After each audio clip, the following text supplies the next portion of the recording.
What is happening, my good people? Greetings. How are you? How's it going? How's everybody doing out there? What is the latest and greatest? Hope everybody's doing well, feeling fantastic and excellent spirits. Of course, it is a Wednesday, high noon here on the East Coast. Finally, some sun here in the tri-state area. For those of you who live in New York, New Jersey, or Connecticut, welcome, number one. But number two, yes, at least we have some sunshine because over the last 3-4 days, it has been nothing but rain. It has been nothing but clouds, dreariness, wet, damp. Hasn't really been cold. It's been seasonable, maybe mid to upper 60s, but thank goodness there's some sunshine. And there's going to be some sunshine here, although it's going to be dampened a little bit because I'm in a bad sports mood. Very bad. So please tell your family, friends, foes, frenemies, send them the link. I wish I could do that here. I don't have an assistant. Everybody knows I'm riding solo here as an independent creator that I am.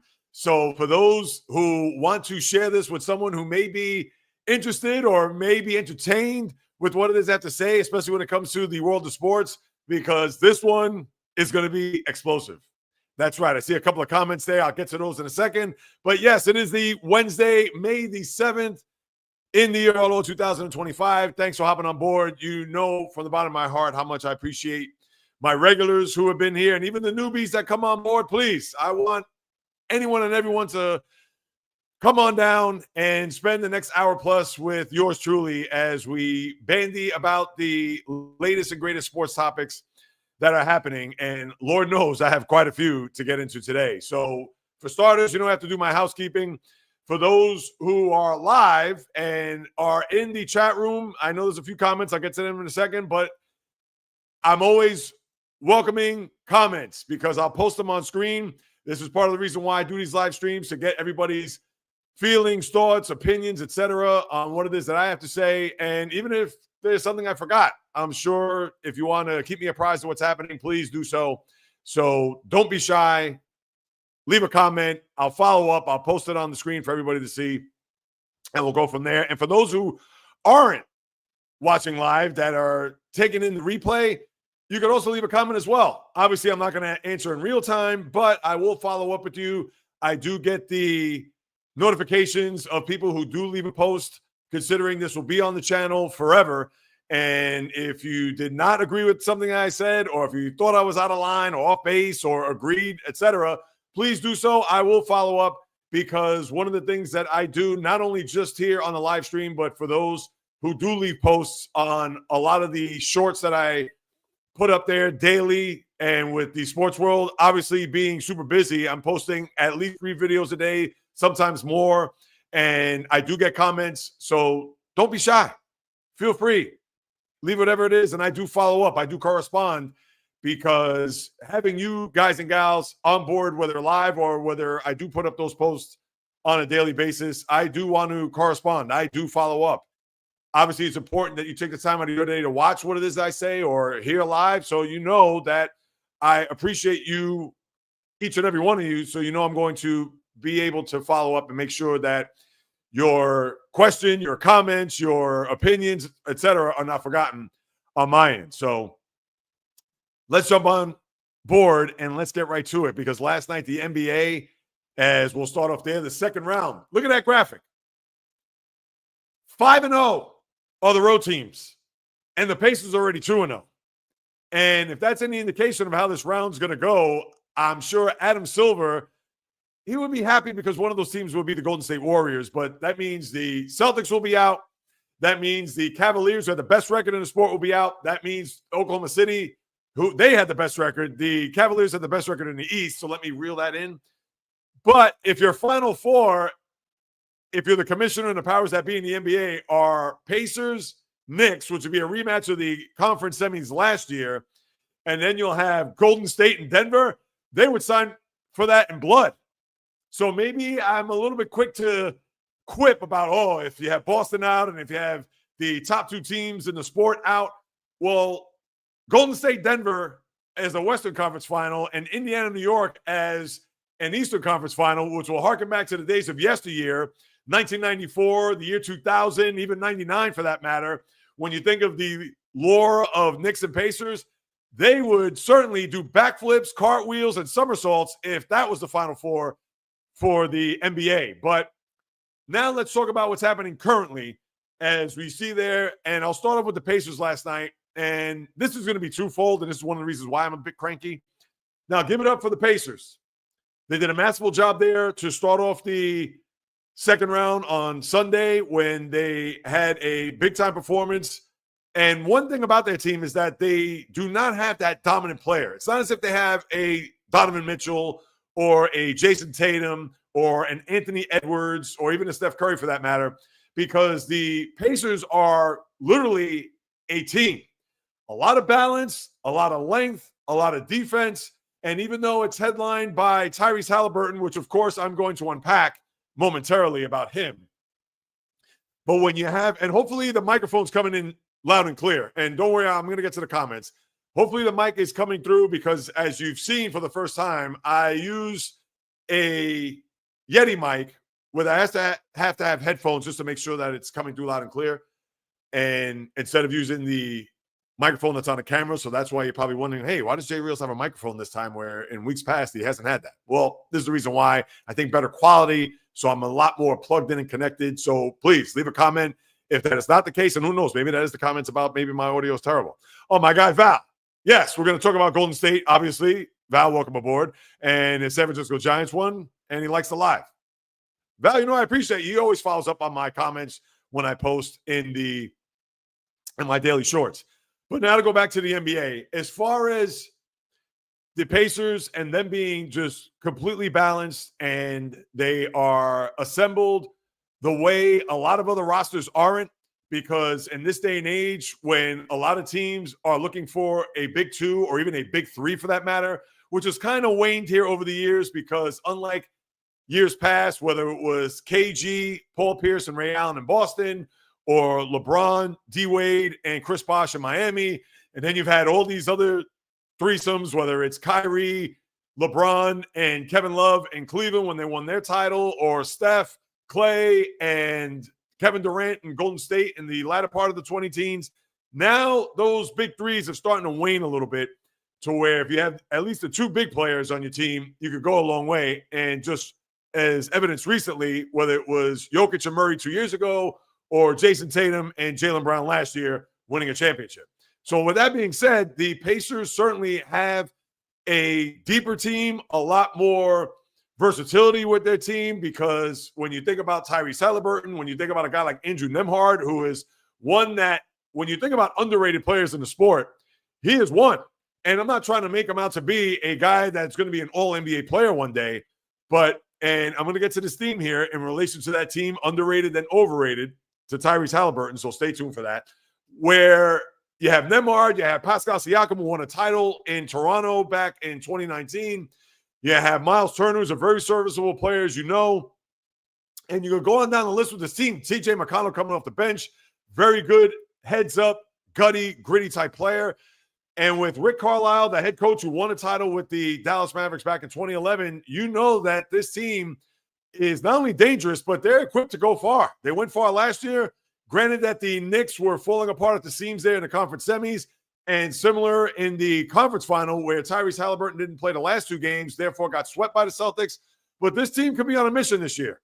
And based on what we saw there Sunday, where they pretty much led from in front, although the Cavaliers did take a 1-point lead with about 7 minutes to go, and then the Pacers went on a 15-4 run to put themselves ahead 1-0 in the series. And then last night, now I don't know if this is an omen, if you're a Pacer fan, that team, organization, etc. But think about this stat. Since, I believe, 1997-98, there have been 1,600 and let's say 75 games where teams have had a lead of 7 points or more with about a minute to play. And now you have three teams. In fact, prior to the start of this postseason, one team was able to overcome a deficit of that much, 7 points in the final minute. And that is back in 2014 when I believe the Clippers did it to, was it the Nuggets in the first round? Yeah, because I believe they lost in the second round of Golden State that year, if I'm not mistaken. But the Clippers were the one that had come back from that deficit to win a game. And now 2 more times it's been done since then. But it's been done over the past week, where the Pacers beat the Bucks last week, if you recall, 118-111. I talked about this on the live stream a week ago today, where 118-111, we know about what happened there afterwards. Tyrese Halliburton on Giannis got the layup after 2 terrible inbounds passes. Well, one, the inbounds pass where Gary Trent threw that away to the opposing team, and then the one that went through his hands and legs to where it set themselves up for the game winner by Halliburton. And then last night, where it was 119-112, 48 seconds to go, and then you had another scenario where an inbounds pass was involved, turnover. After a rebound by Donovan Mitchell, he's going up the court, offensive foul, turnover. And then the scenario at 119-117 where Halliburton was on the line, he missed the second free throw. You couldn't box the player out to where Halliburton gets the tip, takes it back to the three-point line, drills a three, 120-119. The clock expires, and now the Pacers, in a matter of 7 days, have overcome 7-point deficits with 48 seconds to go to not only win the series to advance, but now put them up 2-0 in this series to where they're going back home. And believe it or not, they could actually sweep the Cavaliers into the spring and summer, a team that won 64 games. And yes, before I get to how they become a mass unit all of a sudden, which I understand you have to account that, but that was a game that the Cavaliers had absolutely zero business losing. And you could say give it up to the Pacers. You could even say give it up to them last week. But if it wasn't because of Gary Trent and him all of a sudden being Butterfingers, and then last night, Max Strus can't inbound a pass. I believe it was Jared Allen. Can't inbound a pass. And why is he inbounding the ball there? Which just goes to show Kenny Atkinson, I don't know if he panicked. I don't know if he was shaking in his boots at that moment because he saw his team folding like a cheap suit in the final seconds of the game. And then you had the scenario where he couldn't box out a player in order for Halliburton to get the ball and then shoot a three. And now you have a situation where Cleveland, 64-18, now has to go on the road to see if they can win 2 games to bring it back to Indiana, or excuse me, bring it back to Cleveland because they're going to Indiana, J-Reels. And this has just been an outright disgrace for Cleveland to just blow that game the way they did. And just like the Bucks had no business winning last week, and right, people can credit the Pacers all they want. Did they have to make the shots? Did they have to convert? Of course, they had to have some luck involved, which obviously everything that I detailed from last week to this. But man, and I'm only going to talk about last night, which will now segue to my disdain that I have when it comes to my sports hate. The Cavaliers literally shrunk in a big moment. And now it makes me question Kenny Atkinson. Is he all of a sudden a bad coach? No, I'm not going to go as far as saying that. And do you dismiss the 64 wins that he had and him being coach of the year?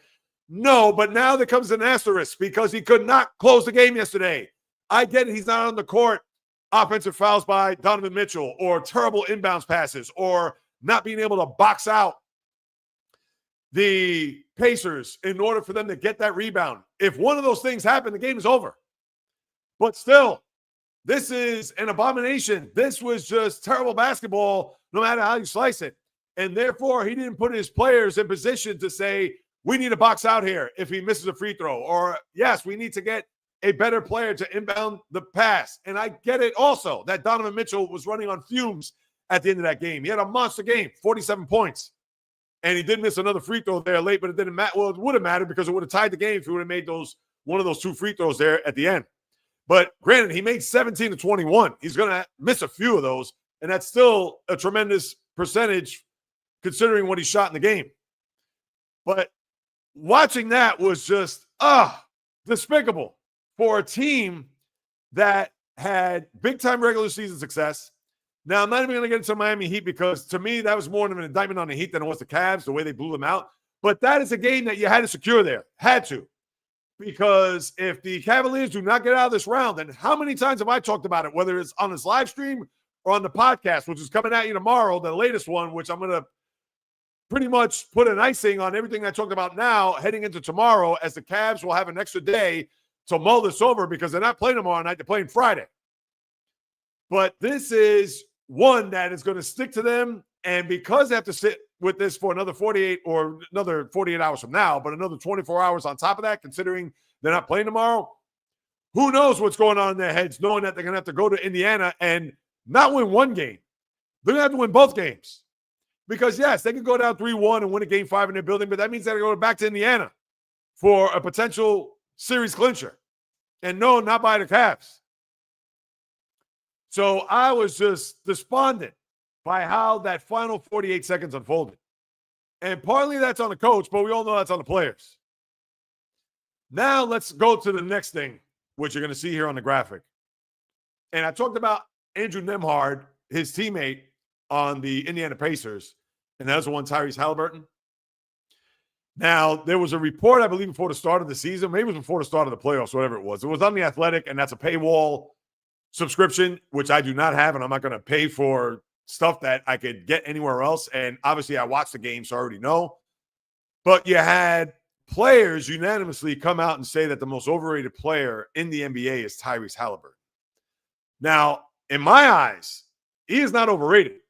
Now, maybe he gets a little bit too much pub because when you talk about the Pacers, they are so deep in everything that I just detailed a few minutes ago. But if there is a face of that organization, I would have to say it is Halliburton. But does Halliburton, is he part of the top 10 or 15 players in the sport? And we could go through them, and I don't want to bore you the details with that. But yes, he does not belong in the same stratosphere as Nikola Jokic, even as Luka Doncic, despite the fact that his year was uneven and upended there early on by the T-Wolves in the previous round. But still, are you taking Luka or are you taking Tyrese Halliburton? You're taking Luka, please, every day and twice on Sunday. Are you taking SGA over Tyrese Halliburton? Absolutely. Are you taking Jason Tatum over Tyrese Halliburton? And people go, oh, no, I'm not taking Tatum after that performance. Well, he has won a championship, and he also had in a championship clinching game 5, he had 31 and 12 assists in the game. So I don't want to hear him being overrated. You could talk about his performance the other night, which I'm going to get to. But with that being said, you're taking Tatum over him. You're taking Steph Curry over Tyrese Halliburton, hamstring and all, which I'll touch on. There are plenty of other players. You're taking Giannis over Halliburton. You could say, oh, well, he beat Giannis. But let's face it. As a talent and as a player, if you're starting right now, are you taking Giannis or are you taking Halliburton? Me, I'm taking Giannis. The guy in that game that he lost to last Tuesday night to the Pacers, he only put up 30, 20, and 13. Is Tyrese Halliburton putting up those type of numbers? He is not. In fact, last night, I understand he ended up with 19. It's not how you start, it's how you finish. And he scored 7 points in the final, 7 points in the final 48 seconds. Did he score all those points? He missed a free throw. He had the 3. He made 1 or 2. I know he had 6 in those final 6 of the 7 points that closed out the game last night. But there are plenty of other players you're going to take over Tyrese Halliburton. That's my point. Is he overrated? I'm not going to go as far as saying that. Now, there are moments where he could play better. There are moments that you would think for a guy that's the face of the franchise, and I understand he's a point guard, and he's not going to put up 30-point games. He's going to put up pedestrian numbers in this day and age in the NBA. And what I mean by pedestrian, he's going to average anywhere between 18 and 22, where a lot of guys in the league are averaging 25 and up. You're not taking Anthony Edwards over Halliburton. There's another guy I've missed, and he's obviously still in this postseason. So there are plenty of players you're going to take over. But with that being said, I don't think he's overrated. I think he's rated the way he should be. A very good, above-average NBA player. He is not a superstar in the least, and I'll say he's a star player, but there are plenty of other guys that I would choose over Tyrese Halliburton. And you know what? That's not an insult, because I could go through more players in the league that I think that are better than Tyrese Halliburton right at this very moment. So, please, are you taking Jalen Brunson over Tyrese Halliburton? Absolutely. And I'll say this, Tyrese Halliburton, for me, has more talent and more ability than Jalen Brunson does. But the thing that Jalen Brunson has is heart, has guts, has guile. And he plays, his IQ is very high. Where Halliburton in big spots, we haven't seen that since last night. Now, that's one moment. But with Jalen Brunson, we've seen several moments just in this postseason alone. And yes, Halliburton did have a run there last year. I get it. But both of those guys' stories are still being told. But Brunson's story is a little bit more broader than Halliburton's, despite the fact that Halliburton beat Brunson last year. And I get it, Brunson with the broken hand in the Game 7, 100%. But now let me get to the other thing that's burning inside of me after what I saw last night. I understand Halliburton has a chip on his shoulder. I understand Halliburton feels like he's been slighted, feels like he's been knocked. But I think one of the reasons why, and we don't know what players have come out to say that Halliburton is overrated, and I haven't heard this anywhere. Not that I'm watching or listening to every sports or NBA basketball podcast, etc. But I think one of the reasons why the players have come out and said that Tyrese Halliburton is overrated is because he was on the Olympic team last year. And I'm sure there were a couple of handfuls, and maybe you could count on your toes, of players that said, wait a minute, I belong on that dream team more so than Halliburton does. And Halliburton played what? A smattering of minutes? Because when you're on a team with LeBron, Curry, Durant, Embiid, a few other guys I know I'm missing. Jason Tatum couldn't even get any burn. He just came off winning a championship. So when you have all those other guys that are going to play ahead, and even the Drew Holidays and the Derek Whites are going to have to play, defense. Even Bam Adebayo had more minutes. So, of course, they're going to be NBA players that are going to say, wait a minute, I deserve to be on that team. So, yeah, for him to be on that team and to get a gold medal and for him to not have that breadth of work as an NBA player where he's not a champion, he's not an MVP. I believe he's cracked the All-NBA team a couple of times, maybe second or third. He hasn't been a first All-NBA guy. So, therefore, there are going to be people that say, that guy's overrated. So, maybe there was some among his peers that said, that guy, he's the one that is the most overrated in the league. So, with that being said, last night, stupendous performance in those final few seconds. But did I really need to see after he hit the three and the buzzer went off and they're up 2-0 and before he gets mobbed by his teammates, do I have to see him take his hands and put them below his nether regions as if to say he's got big, got to be blunt here, people, big, giant balls? Seriously? I understand that you have been knocked and have been, I don't want to go as far as saying ridiculed, but knocked to the sense where the own players in your league have called you overrated. And that's fine. You could certainly have that chip or play with that edge or have that inside of you to the point where it's like, yeah, overrate that, which I believe he said in the postgame yesterday. But come on, people. For him to do that and to have that display, I could see if it was Aaron Gordon the night prior where he hit the three-pointer at the buzzer against the Oklahoma City Thunder in a game that the Thunder should have never blown, but give it up for Gordon to make that shot and win the game where he just stood there kind of mean-mugging as his teammates corralled around him and they celebrated a surprising Game 1 win. And you saw there was not much emotion on his face. He just kind of had that stoic stonewall, like, yeah, I've been here before. Yeah, what you got? He didn't say anything. He didn't do anything. He just mean mugged. Where Halliburton, he made the shot, and here he is. He's cradling. Do I have to say it again, people? I mean, to me, it's like, come on. Do we have to go there, Tyrese Halliburton? Seriously? That's just a terrible optic. And to me, it almost even adds fuel to the ones that overrated you. Because making a move like that, they're going to hope. And I'm not a hater of Tyrese Halliburton. I'm not. I think he's a very good player, everything I've said. I just didn't like that optic. I didn't like him doing that. And I don't like when my own players do stuff like that. Please, how many times Antonio Brown, as a Steeler fan, I'm going to get to the Steelers later, how many times with his histrionics and his dances and standing there with his all the pomp and circumstance with him, yeah, I couldn't stand that. And I get it. That's the player in this modern era. They're going to style, they're going to profile, they're going to stunt, they're going to do all this stuff. But for him to do that, to me, it was just disgraceful. I hated it. I didn't like it.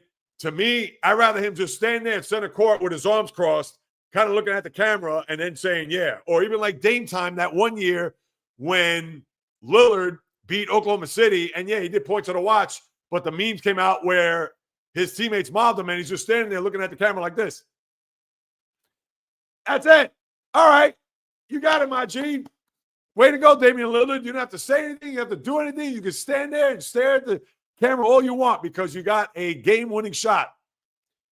I hear you. Do you, my guy.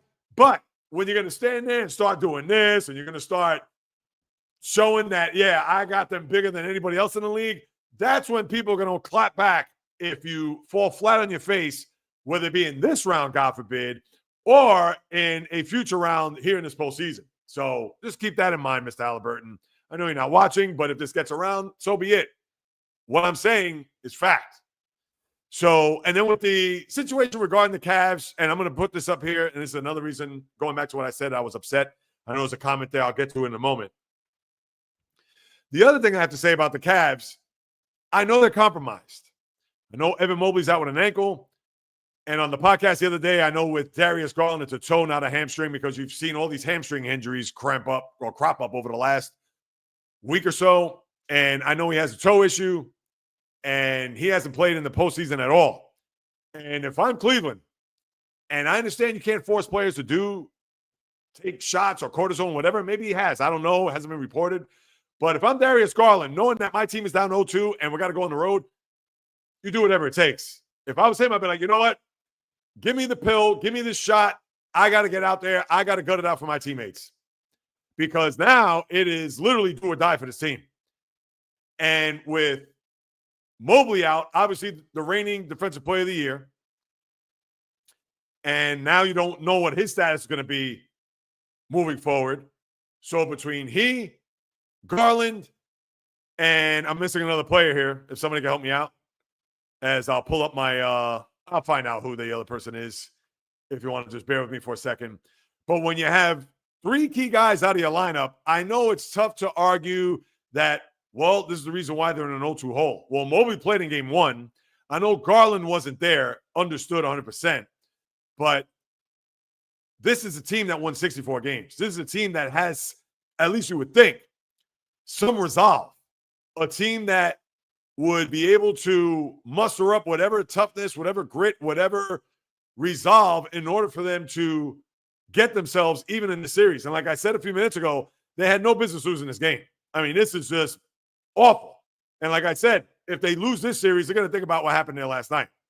Now, the other player who did not play yesterday, and again, my bad for not knowing, DeAndre Hunter. Yes. And obviously he's out, I believe, with a thumb injury.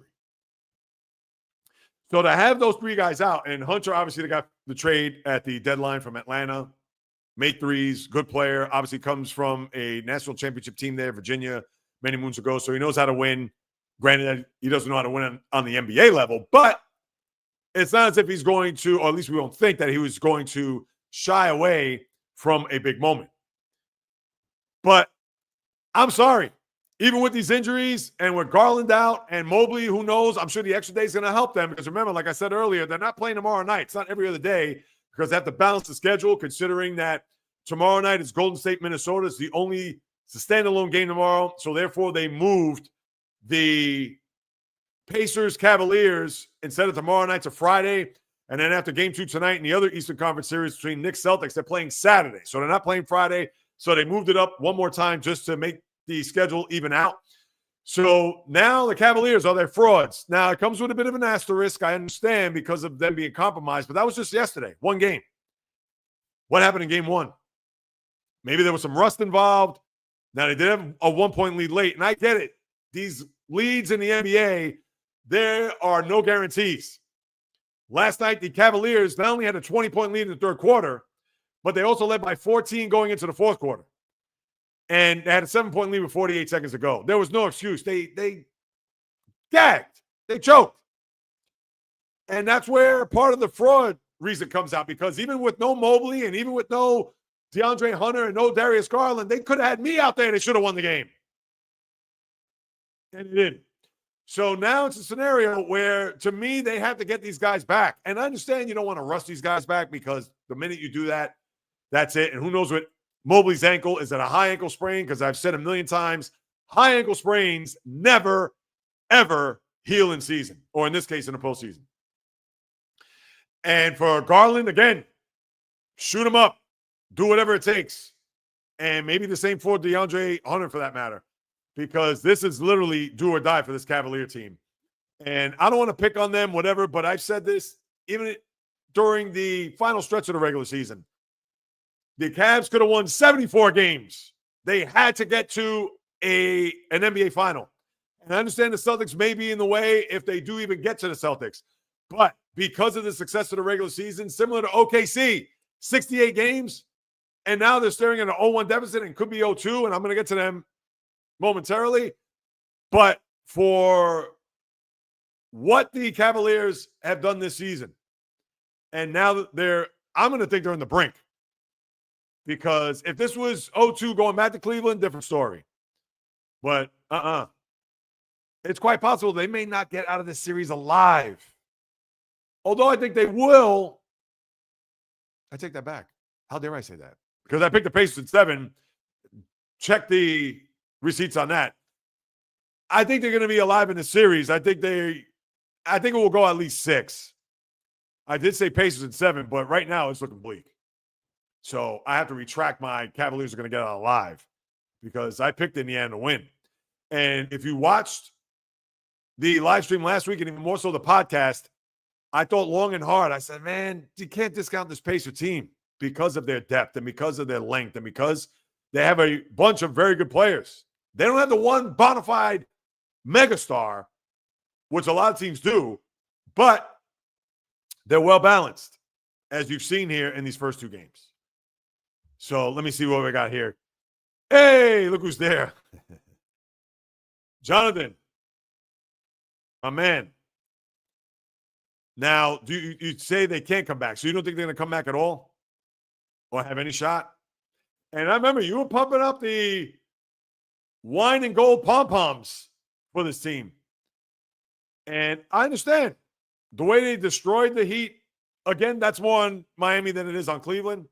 And how I had to see them in a big spot. And let's face it, I understand it was game 2. Series aren't won by game twos in the series. But if Cleveland doesn't win the series, and let's say they lose in 7, they're going to look at that game yesterday. And they had to win that game. I mean, how do you blow a 7-point lead? And people will say, oh, well, the Pacers did it last week. Well, that was because of Gary Trent. I hate to put it on him, but that was it. And then last night, I mean, if you're a Cavalier fan, you got to be sick. The bagel and cream cheese does not go down smooth this morning with your cup of coffee. I'm sorry. Or late last night as you're having some Oreos and milk, getting ready to go to bed, thinking like, oh, they're up by 7, 48 seconds to go. Oh, this is over. And then you're spitting it out when you see Halliburton hit that 3. Or worse, you spit it out when they get the rebound and then Halliburton goes ahead and makes the 3, and now you throw your milk across the room. Oh, that is just, I'm not even a Cavalier fan, and I'm sick to my stomach.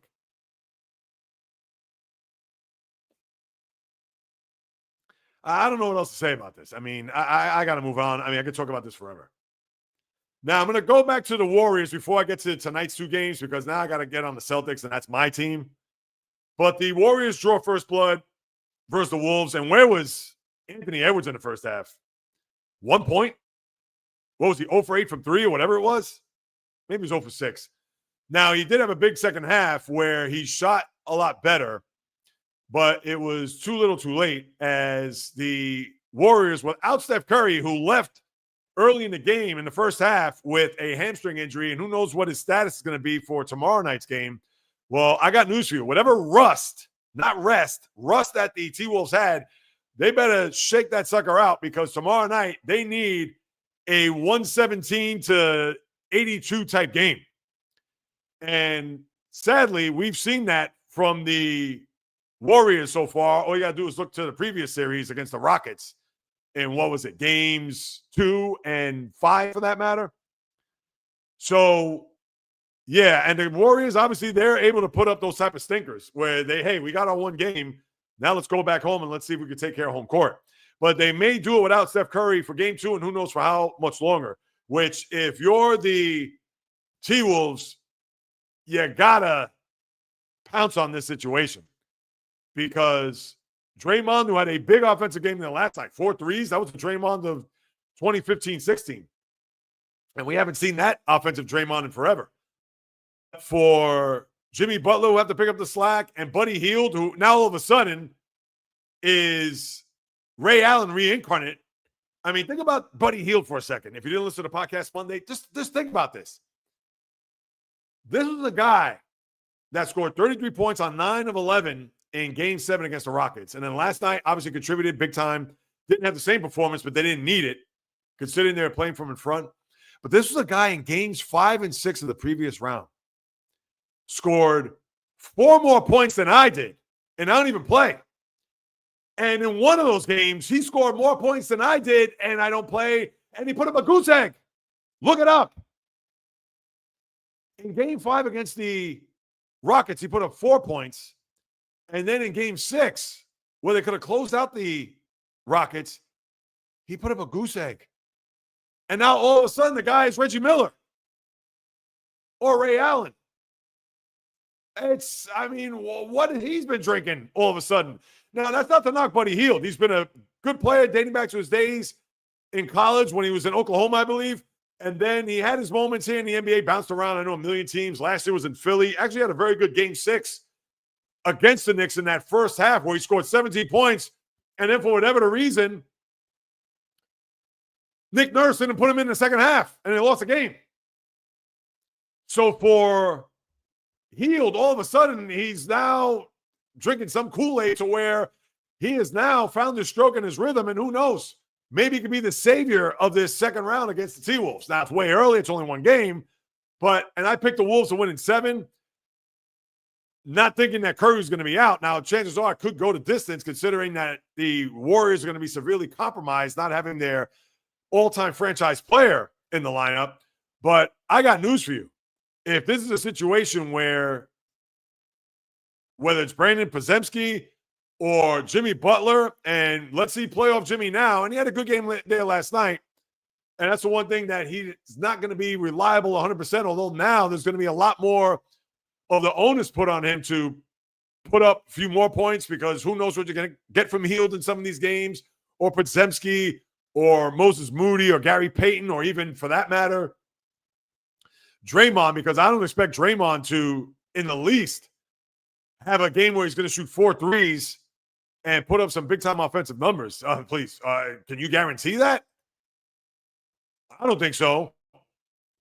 So, therefore, it's a scenario that the Warriors are going to be uphill, and I would think the combination of the T-Wolves just flushing this game in the toilet, and kudos to Chris Finch for calling out Anthony Edwards to say, hey, you're supposed to be the man on the team.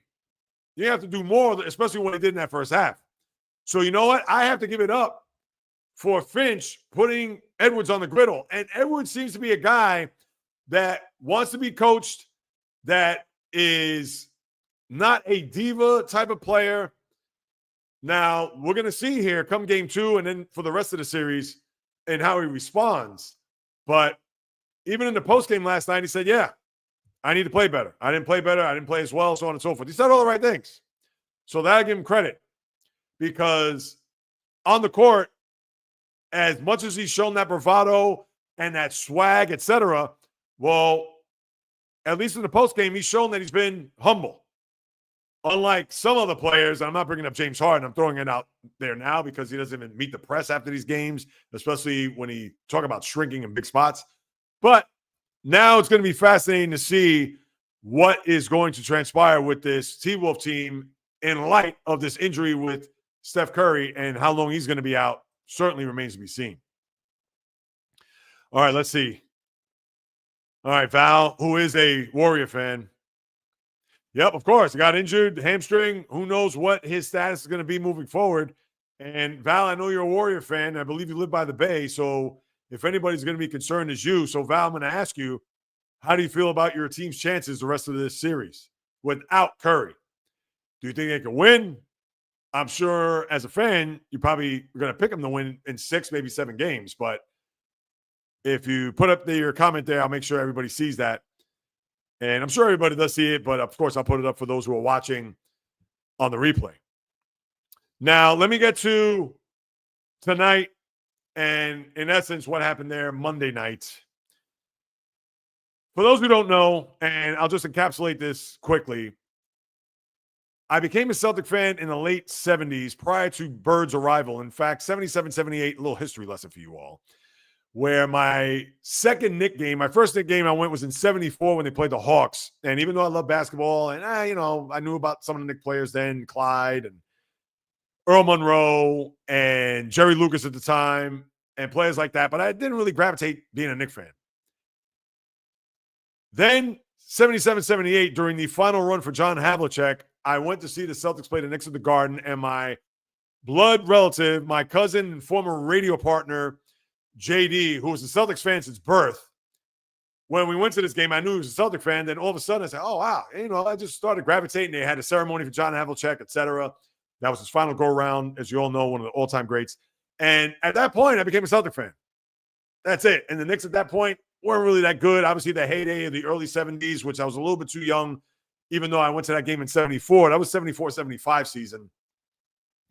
But that was post Willis Reed, who, ironically, is the anniversary tomorrow, May 8th, 1970. Willis Reed, the famous game coming out of the tunnel for warm-ups where Wilt, Jerry, Elgin Baylor just stood there in complete shock and awe, and the crowd was just over the moon. And if the building the roof could have come off based on the eruption of the crowd that was there that day.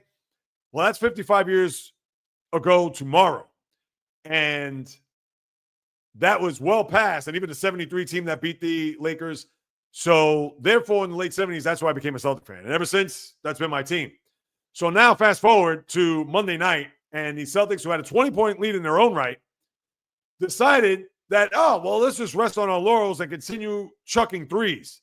And I know Tim Legler, a guy that I don't mind. I have no problem with as far as how he analyzes, and he played the game, and I get it. And I know in his podcast, he came out and he said that, this is how the Celtics play. They live and die by the three, so on and so forth. Unfortunately, yes, Joe Mazzulla, that's what he believes in. Do you not see them players attacking the basket, and when they see a guy wide open in the perimeter, they just wing it out to get a three-point shot, which is asinine, and I get that. Because if you have a chance for a layup or to draw a foul, I don't care if that's me at the three-point line. Don't pass it. Take up the high percentage shot. And what happens? They shoot themselves out of this game. They shoot 63s in a game where they miss 45, a record. And the Knicks come all the way back and actually could have taken the lead if Jalen Brunson, now thanks to Al Horford, who's not getting a lot of credit here. And I'm not trying to say Al Horford is Bill Russell.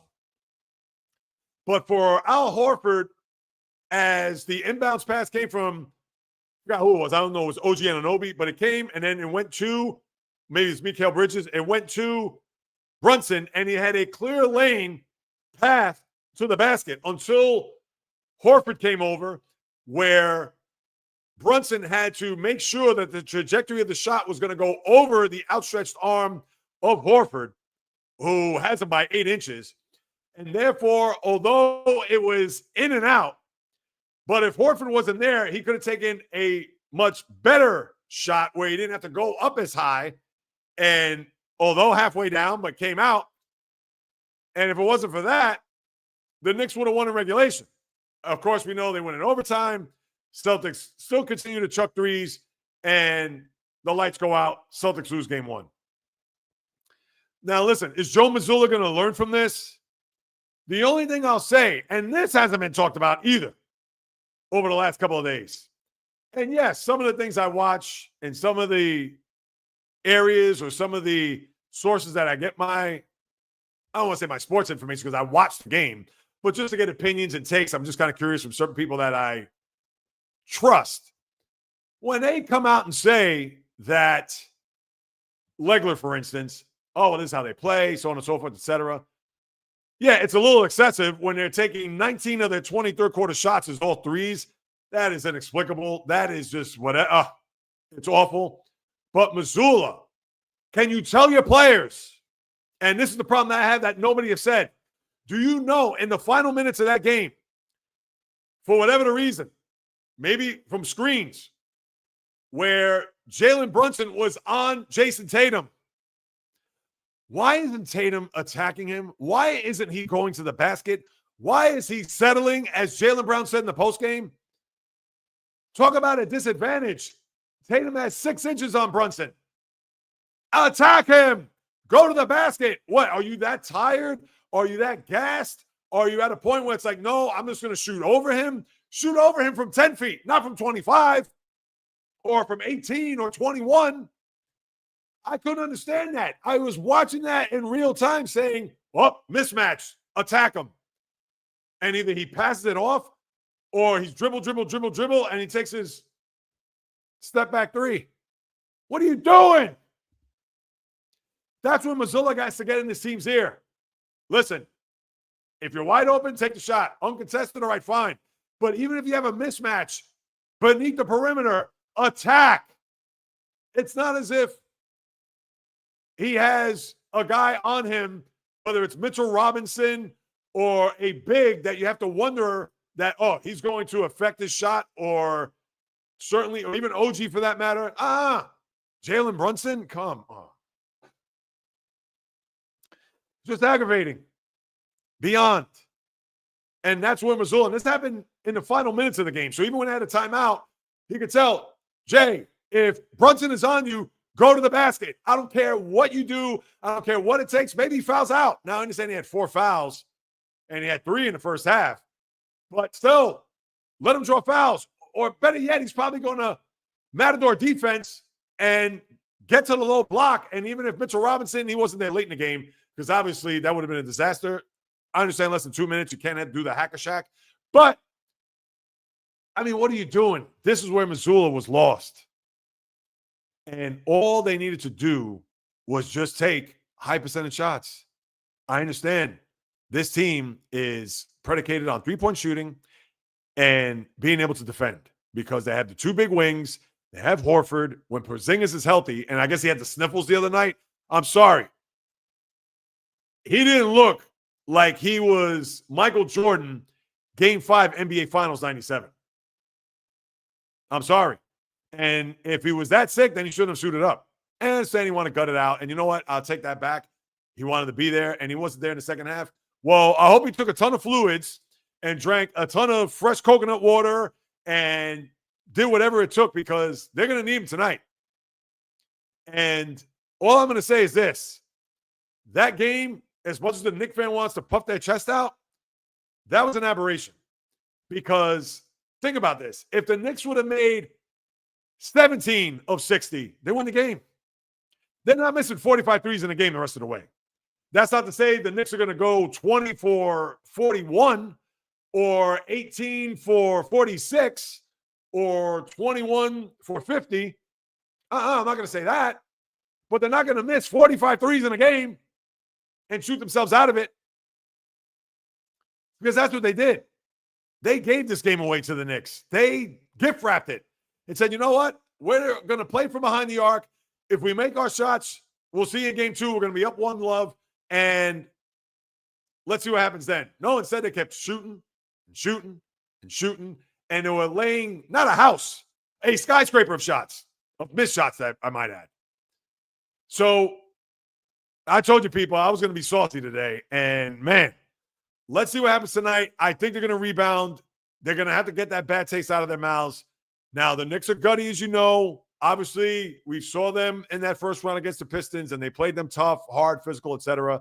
And I don't think the Knicks were ever afraid of the Celtics, despite the fact that their dominance in the regular season, sans the last game of the year at the Garden during the last couple of weeks of the season. But if the Celtics are going to play their game where they're going to make those threes, they're going to win a game. And that's against anybody. So I'm not worried. I'm not thinking, oh, boy, the Knicks, now you got to favor them the rest of the series. No way. To me, let's see where we go tonight. I'm not going to have the hubris to come out and be like, oh, this game's going to get tied. The series is going to get tied and going to go back to the Garden. And if the Celtics win game 4 or game 3, then all the pressure on the Knicks. I'm not going to go as far as saying that. I'm not that stupid. One game at a time. Let's see what happens tonight. I'm looking forward to it. And that's what you have there when it comes to Knicks Celtics. And then you have this game. Are the Nuggets a live dog against OKC? And I talked about this on the channel. If you go back and check out the shorts that I put out yesterday, because I know the overlying theme was, of the games 2 nights ago, which loss was worse, Celtics or Thunder? And please, I don't care what Knicks fan, I don't care what NBA fan, if you want to get in my face and yell and scream at the top of their lungs, the OKC loss was a whole hell of a lot worse based on the Celtics shooting themselves out of that game. And yes, they had a 20-point lead. And yes, they even had a 98-97 lead there late on the Derek White 3, but that's a 1-point lead. I'm not going to get crazy about that. But the Knicks, you would think, as awful as they shot in that game, they're going to shoot better and maybe be a little bit more smarter and not play hero ball to win a game. Whereas with the Thunder, they were up 113-102 with, I believe, 4:34 to go in the game. And they were up, what was it? 117-114 with about 40 some odd seconds to go. Now, mind you, you could put this at the feet of Chet Holmgren for not making those free throws, but you can't, because there was some execution there down the stretch that obviously they weren't able to deliver. And this is with SGA having a big game. What do you have, 33 and 10 or whatever it was?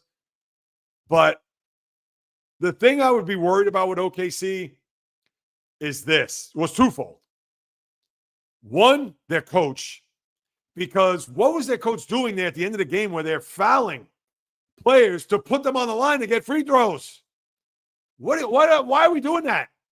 If anything, let them try to make the 3. It was almost as if he played scared and played as if they were not winning the game but losing the game.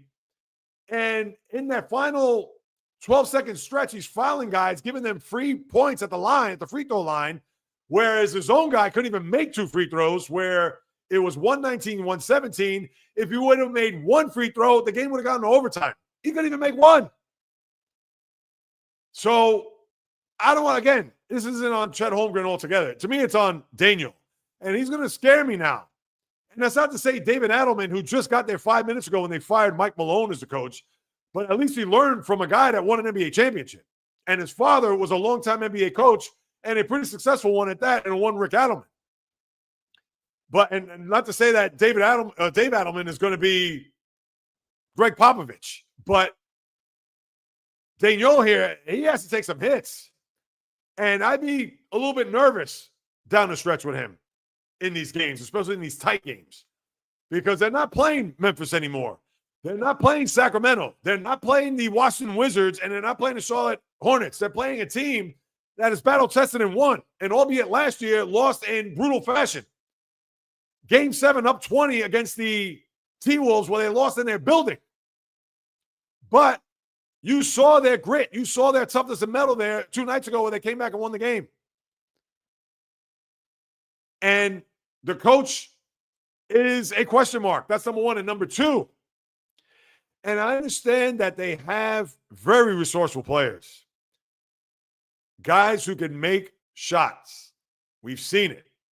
Jalen Williams, Lou Dort, Chet Holmgren to a certain degree. They have players on their team that have bought in. It's SGA's team and everybody else.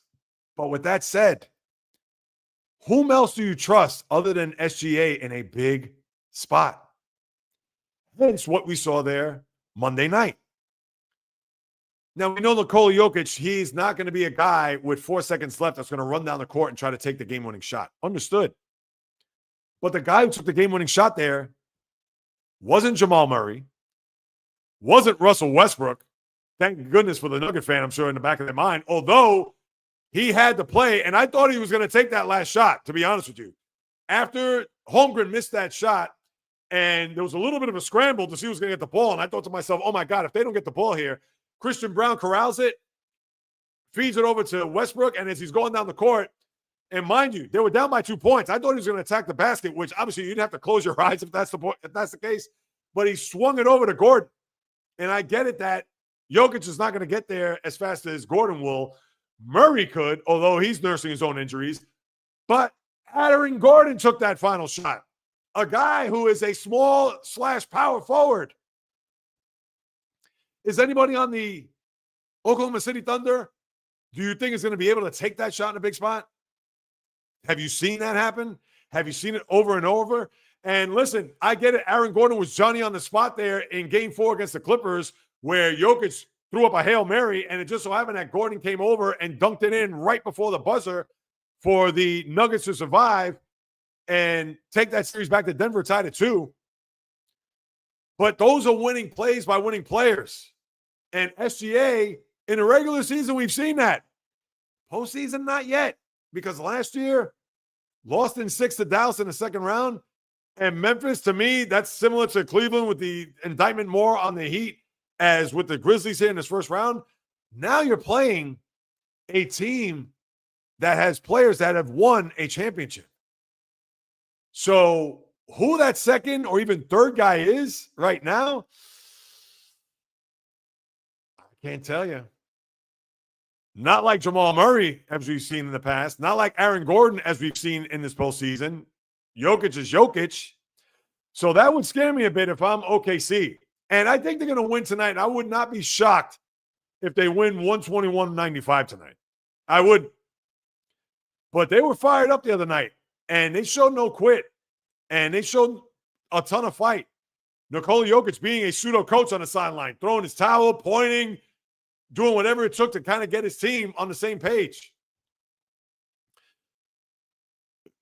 I mean, listen, OKC, I think at the end of the day, they're going to win this series. I said OKC in 6, but the Nuggets already have 1 game.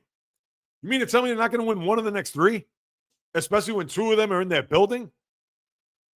This is going to be tied. And I can see OKC winning a game 6 in their building. Oh, excuse me, a game 5 in their building, and then going to Denver and winning game 6. But didn't we say that last year when they went back home and lost to Dallas on their home court before losing in game 6? And that team didn't even win a championship. They were en route to go into a championship. But this team is young, and this team is, I'm sure it's like a snowball. Last year, 1 seed, all right, second round. This year, 1 seed, 68-14, question mark. To be determined. So keep that in mind as we move it along here. And I'm fascinated by these 2 games tonight. And I think the Nuggets are going to give them a run for their money. Maybe not win this series, but it's not going to be a cakewalk by any means. All right, let me get to some comments here. All right, so Val. Yeah. No, hey, as you should. Absolutely. You should believe in them 100%. And I got my guy I haven't seen in a while. I'll put up his comment in a moment. I would think, even if Golden State goes to Minnesota, I know it's tough to go against Steph Curry, especially if he's healthy. And who knows, with that hamstring, that could crop up at any time. But you have to think that even without Curry, they have to steal another game in Minnesota, because if they go back to the Bay and split those 2 games, they're still going to have to win another game in Minnesota. And one of the more unwritten rules and underlying rules when it comes to underdogs in series, whether that's the Knicks, whether that's Denver, whether that's even Golden State. And it's funny because Golden State's a 7, but Minnesota's a 6 seed. And granted, I know they got hot late and were able to avoid the play-in. But Golden State is I'm not going to say a sizable underdog, but they're a solid underdog in the series, because a lot of people are going to look at Anthony Edwards and their talent and length, etc. But those teams that are solid to heavy underdogs in any playoff series, whether that's basketball, hockey, baseball, you always want to, and more importantly, even borderline need to win the odd number games. Because, for instance, Knicks win game 1. they're in good shape, at least for now, because they lose tonight, they go back home. So that means if they win a game 3, they have a safety net game 4. So if they lose that game, but then that means if the series is tied to go to Boston, there goes the odd number game again. They're going to have to win a game 5 because then they'll go home, have the home court advantage, and hopefully close out the Celtics, heaven forbid, in a game number 6 in their building. That's why those odd number games, because if teams lose game 1 that are big time underdogs, the likelihood of them losing game 2 are very high. So therefore, it scraps that, because then the Knicks have to win the next 2 games. And if they do, let's say, not in this case, but let's say if the Knicks were 0-2 coming back home and they win the next 2, all right, great. Now you put into play about the underdog having to win the odd number game, meaning game 5. Because if they lose game 5, then they have to win game 6. And then obviously game 7 on the road, tall order. Not impossible, but still a tall order. And with that said, I know JD's pumped up about his Knicks, and as you should. And I got no hate for the good Knick fan, the young, obnoxious Knick fan. Oh, Knicks in 4 or 5 or whatever. And I know I got some of that when I did my vlog a couple of weeks ago. I posted, which, was in good fun, and I was in good spirits with the Knick fan. I didn't look at them as like, yeah, right. Yeah, they're going to sweep the Celtics. I'm just like, hey, optimism. You want to be optimistic? Fine. Maybe it's a little bit insane, but all right. We'll see. And I'm sure they're probably thinking, a lot of those Knick fans, oh, if we win tonight, it's going to be a sweep. Okay. And then, JD, what do you got here? Cleveland lose, that's the bust of the year. I know. I'd have to say yes, but then, of course, there's going to be people that say, well, we didn't have Evan Mobley. We didn't have Darius Garland. We didn't have DeAndre Hunter. And those are 3 key players. But they should have won that game last night. This series should be tied 1-1. No ifs, ands, buts, maybes about it. So, yes, I would agree with you there. I'm not going to give them any breaks whatsoever. And I'm going to say that, yes, they would be a bust unless OKC says, hold my beer, and they lose to the Nuggets here in this round, because that would be even more of a bust. And I guess you could argue which one would be more of a bust. Now, if the Thunder go down 0-2 tonight, I still think they can win the series. I don't think the Cavaliers are winning the series, because the Nuggets, they don't have a lot of depth. We know that team is like 6 guys tight, loosely 7 guys when you think about it. They are not running off the Bruce Browns of a couple of years ago or Kentavious Caldwell-Pope. They don't have a deep bench. Therefore, they're going to have to play these guys 38, 40, 42, maybe even 45 minutes a game, and that's not going to be sustainable in the long haul. Whereas Indiana, they are cooking with gas. And even though, like I said, Denver, if they're up 2-0, I could see OKC bouncing back. But with Cleveland not having a full lineup, and I get it, that's a crutch and an excuse, but sadly, it is a fact. But I'll still call them a bust anyway, because, yeah, you won 64 games, figure it out. And obviously, you couldn't figure out a game last night where you're up 7 with 48 seconds to go. Ugh, that is, sorry, in my eyes, inexcusable. And Jonathan, Cavs had a fantastic season last year, and they crapped the bed in the playoffs. This year's the same. Well, last year, they were a 4 seed. And remember, they didn't have Jared Allen, and they didn't have Donovan Mitchell for the last 2 games of that series, maybe 3, if I'm not mistaken. And obviously, if you're going to lose Mitchell, that's them losing Mobley. And I get it that Mitchell's more of an offensive player than Mobley is. But, yeah, they had a 4 seed. I'll agree a little bit with you on that, Jonathan. But this year, you can't win 64 games and go out in the second round. I mean, unless you're going to lose Mitchell tonight or on Friday night, and they're just going to start dropping like flies. But I think having Garland back would be a big help. I know Mobley, they need to have both of those guys back. You can live without DeAndre Hunter for a little while, because look at Ty Jerome. Ty Jerome is a guy that is better suited coming off the bench, as you know, was up for the 6th man of the year. And yesterday, what did he shoot? 1 for 14 in the game? I mean, come on. And then in game 1, I think he had 21 points, maybe 22 points, but he shot 20 attempts. That is not efficient. And Ty Jerome is more efficient when he's playing anywhere between 18, 22 minutes, but he's putting up the amount of points, but with less shot attempts. And he hasn't done that here so far. So, yeah, they're really up at it here because I know they're going to be salivating, the Pacer fan, knowing that they're going to think that this team has a shot to go to a final. Where when we all thought that the Cavaliers could be that team, and right now it's looking like the Pacers. So I love it. Here we are, an hour and 5 minutes in, and I still got a lot to talk about, people. So next up, that's it for the NBA. And should I get into this next topic now? I guess because I'm a Steeler fan. And for those who are wondering, Jay Reels, how do you live in New York from the Bronx? You're a Met fan? Islander fan with hockey, and yeah, they won the draft lottery, which I totally forgot about because I paid no attention to it. I didn't even bring it up on the podcast Monday. And here they are. They had the 10th highest odds to get the number 1 overall pick, and they got it. But there isn't a generational player coming out. There are no Macklin Celebrinis or Connor Bedards coming out, or dare I even say Nathan McKinnon or Connor McDavid. Although there is a kid that plays in BC, a forward that is from Long Island. And listen, the Islanders need all the help they could get. So maybe he'll be the guy on their radar come draft day. That'll be, I guess, that last Friday in June next month. And I'll get to the Stanley Cup in a minute. But let me bring this up now as I turn my attention. I'll put on my helmet and shoulder pads. Now, when I saw that I think this was this morning. Well, this came through this morning official, but I read when I got up where it says sources, Cowboys are close to acquiring George Pickens. And listen, George Pickens has a lot of talent. And I've seen him here over the last 3 years. And he's a guy that was a second-round pick. Probably could have been a first-round pick. I'm sure there were reservations from some teams other than the Steelers there in that second round to not draft this kid.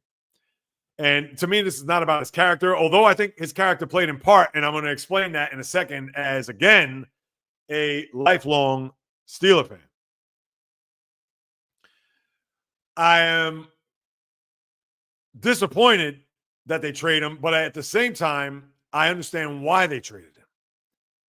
Now, for starters, I'm disappointed is because I was hoping that whomever they get as a quarterback, no offense to Mason Rudolph or Skylar Thompson, the only 2 QBs on the roster right now, but they might as well have me there quarterback next year, throwing to DK Metcalf and, as of late last night, George Pickens.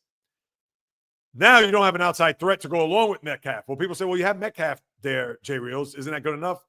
Yes, but now teams are going to double team him to where you have Calvin Austin or the kid from Michigan that they drafted last year, Roman Wilson, or Pat Fryermuth, who's the tight end. Now, the one thing about the Steelers, they know how they get their wide receivers. And what I mean by that is they draft receivers well over the years. And not only that, even some of their pickups. Now, I know Mike Williams last year didn't do much. He had the 1 touchdown catch against the Commanders, if you recall, that actually saved the game for them, but he did nothing after that. Or guys like Van Jefferson, who contributed a little bit here and there, but is not a guy that's going to light the stat sheet on fire. But now let's go back to their draft picks.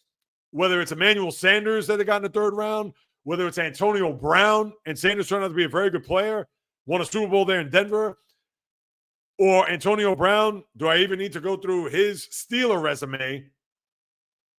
All-Pro, I believe, 3 times, first team, and had multiple Pro Bowl appearances. Now, of course, went off the deep end there later on, whether it was in New England or in Tampa, won a Super Bowl there, but the last time we saw him on the field was where he took off his helmet and shoulder pads and went off into the MetLife locker room and then out in an Uber, and that was it for his NFL career. And the Steelers knew when to cut bait at that point because they knew, we're not going to deal with this guy. And also the Raiders, who they traded before he even played a down in a regular season game for the Oakland Raiders at the time. So the Steelers had to deal with that, and they knew they were dealing with an all-world player. But there came a point where it's like, we've had enough. And guys like Martavis Bryant, who had a ton of talent, blazing speed for his height at 6'4", but too much weed for him, and they said, we don't want the headache anymore.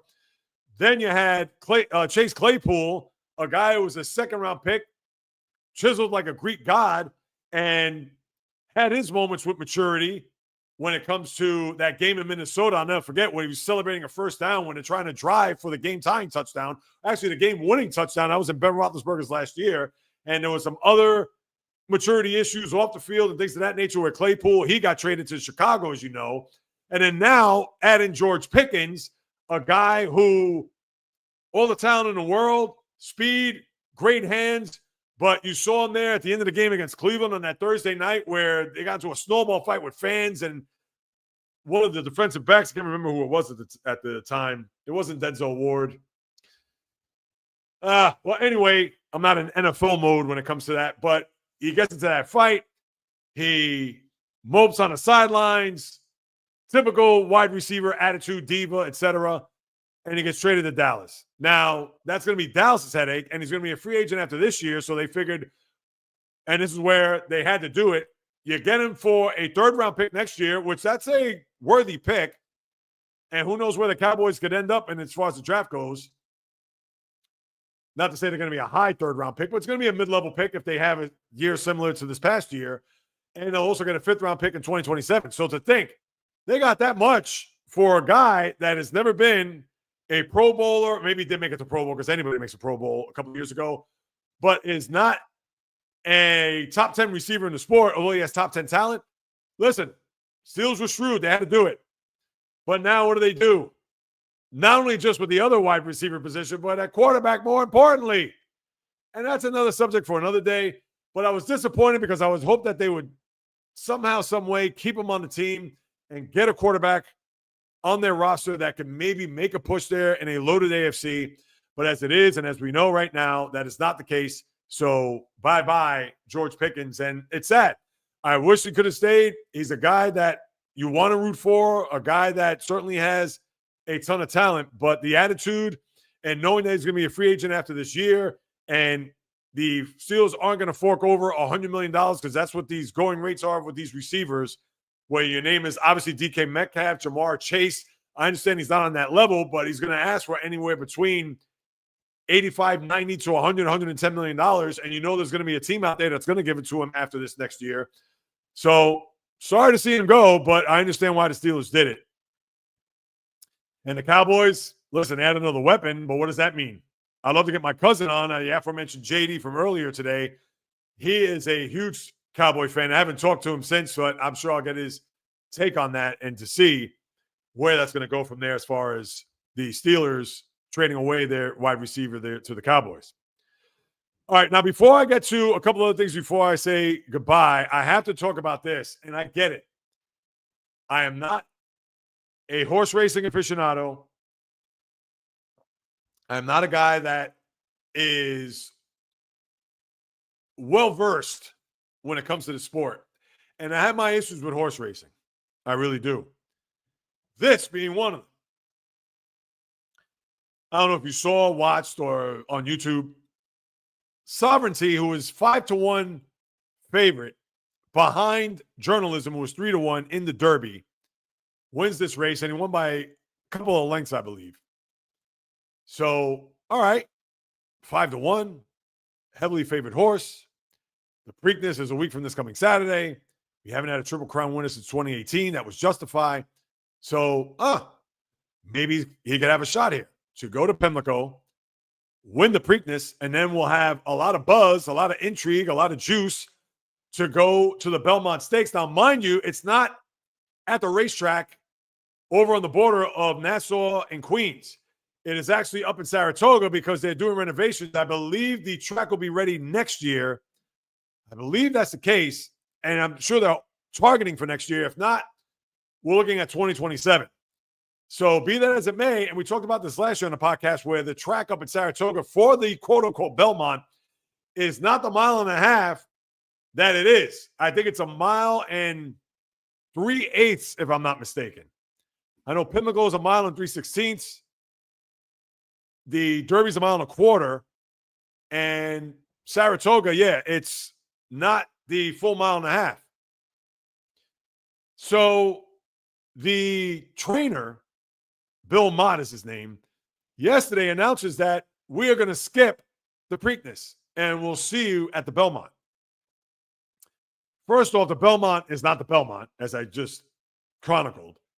Number two, why are you pulling your horse out who won a very good race, is a powerhouse of an animal, and certainly is worthy to not only probably bring home a Preakness, but also set the stage for what could be a Triple Crown winner, whether you want to put an asterisk next to it, whether or not he would have won the first two legs and then to go to that race as a favorite to win. And let's say if he won, all right, people are going to say it's not a conventional Triple Crown. Well, now we got to scrap that because there's going to be no Triple Crown winner this year, which therefore torpedoes the Preakness. No one's going to watch.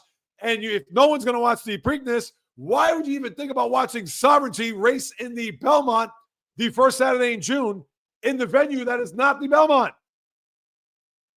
That is terrible. This is a sport which, I'm going to say it now, and I'm going to post a vlog on it and expound on it later on. But this is a sport that is archaic, that B has taken a lot of hits and a lot of negative publicity. As I'm getting a phone call here, spam risk, you can stay right there. They have taken a complete beating because of how the horses are treated, because of how the horses have, I hate to use this, but it's true, have to be put out to pasture, and they try to sweep it under the rug, whether it's out in California at the Santa Anita or down in Florida or wherever racetrack that's out there where, oh, this horse is not going to make it. All right, well, the only thing left is we're just going to have to sadly put it down. And I understand it's a sport that not a lot of people are paying attention to unless, and this is where it gets even uglier, gambling. Horse racing is not going to go away because of it. And although there are that follow the ponies and are into the horse racing and they look forward from the first Saturday to May to the first Saturday in June, I mean, this is their Super Bowl going backwards because obviously the Kentucky Derby is bigger than the Preakness and the Belmont. But then the Belmont will supersede the other two races only if there's a Triple Crown potential there, which obviously you're not going to get, and I'm already upset about. But for this trainer, whether it was by the directions of the owners, which I believe they're from Japan, to all of a sudden say, now we'll see you June, whatever that first Sunday or first Saturday in June is, you just screwed not only the fan, but the sport overall, and they could care less. So instead of having a horse that could race for immortality, although albeit a bit of an asterisk because it's not at the Belmont, but you just cheated everyone in the process by saying we're not going to play. And I don't care if Sovereignty wins by 100 lengths at the Belmont to show, oh, look at this all-time horse. Look what it did, not only in the Derby, but also at the Belmont. No one will care. Because they're going to say, well, how come you didn't show up at Pimlico? Oh, we needed to rest. Justified didn't need to rest in 2018. American Pharaoh, who won the Triple Crown in 2015, the first Triple Crown winner since 1978. Excuse me. 78, when affirmed one. Do the math. 27 years. No, 37 years. There goes my math. Show you where my strong point was in school. So I don't want to hear it. This is all an excuse. This is all to put the horse on ice to show how superior they are to the other horses there at the Belmont. I don't buy it one bit. So, yeah, I'm upset. And I got news for you. For those who are thinking that I was going to talk about the Preakness tomorrow, I'm going to obviously piggyback on what I said tomorrow's podcast, but I am not watching the Preakness. And I may not even tell you who won the Preakness. That's how upset I am over this. Because the one thing I pride myself in doing a podcast that covers all sports is to talk about those sports that don't get spoken about. And even if it is archaic and even if it is time to say goodbye to horse racing, although that's never going to happen, at least as long as we're alive, but at least that could be a small faction of people to say it's time to get rid of it because of the corruption with their trainers, which I didn't even mention about the steroids and the treatment of the animals and how Bob Baffert was banned from Churchill Downs over the last couple of years because of his treatment and the allegations of the horses that he trained and took care of were using steroids, etc., which is just, I mean, it's an abomination. But why would I even watch if the horse that won the Derby is not there? And I understand you can say, well, last year, Jay Reels had Mystic Dan, who did the same thing. Now, that horse was 18-1, which wasn't a favorite. And even if he would have raced the Preakness and won, I'm sure he would have been up the track at the Belmont, only because they didn't have the belief that that horse, because it was 18-1, even if it did win a Preakness, said, we don't want to be embarrassed at the Belmont because there's no way that this horse is going to win 3 straight races over the course of 6 weeks. And to me, that's my logic. That's what I'm thinking of. That's why they skipped him there. And I believe Mystic Dan ran the Belmont, and he was, I think, 6th or 4th or whatever it was. And I may be off with that, but still, you know what I mean? And here you had a horse that was literally a Triple Crown threat. Now, all of a sudden, the rug got pulled out from under us. So therefore, I'm not even going to talk about it. Not talking about it tomorrow. And I won't even mention it in 10 seconds on Monday's podcast as to who won the Preakness. Yeah, so I'm spiting horse racing. Why? Because they took that away from a sports fan. And granted, it's not as if after what happened there on Saturday at the Derby that, now my sleeves are rolled up. Oh, yeah, let me get into horse racing. Let me parachute in. Yeah, in essence, I have done that, people, but at least I'm doing my homework. At least I'm following up. At least, all right, let's see what I could share with the people based on some of the things that I read and get my own opinion as to what it is I want to say about these horses, about this race, about the odds, about the weather, about whatever. Out the window now, so you can forget about it. So that's what I have there. Now, a couple of quickies before I bid adieu. I got a comment here. Let me see who's chimed in. You got it. Couldn't have said it better. I mean, listen. Who am I as a sports fan? Lifelong.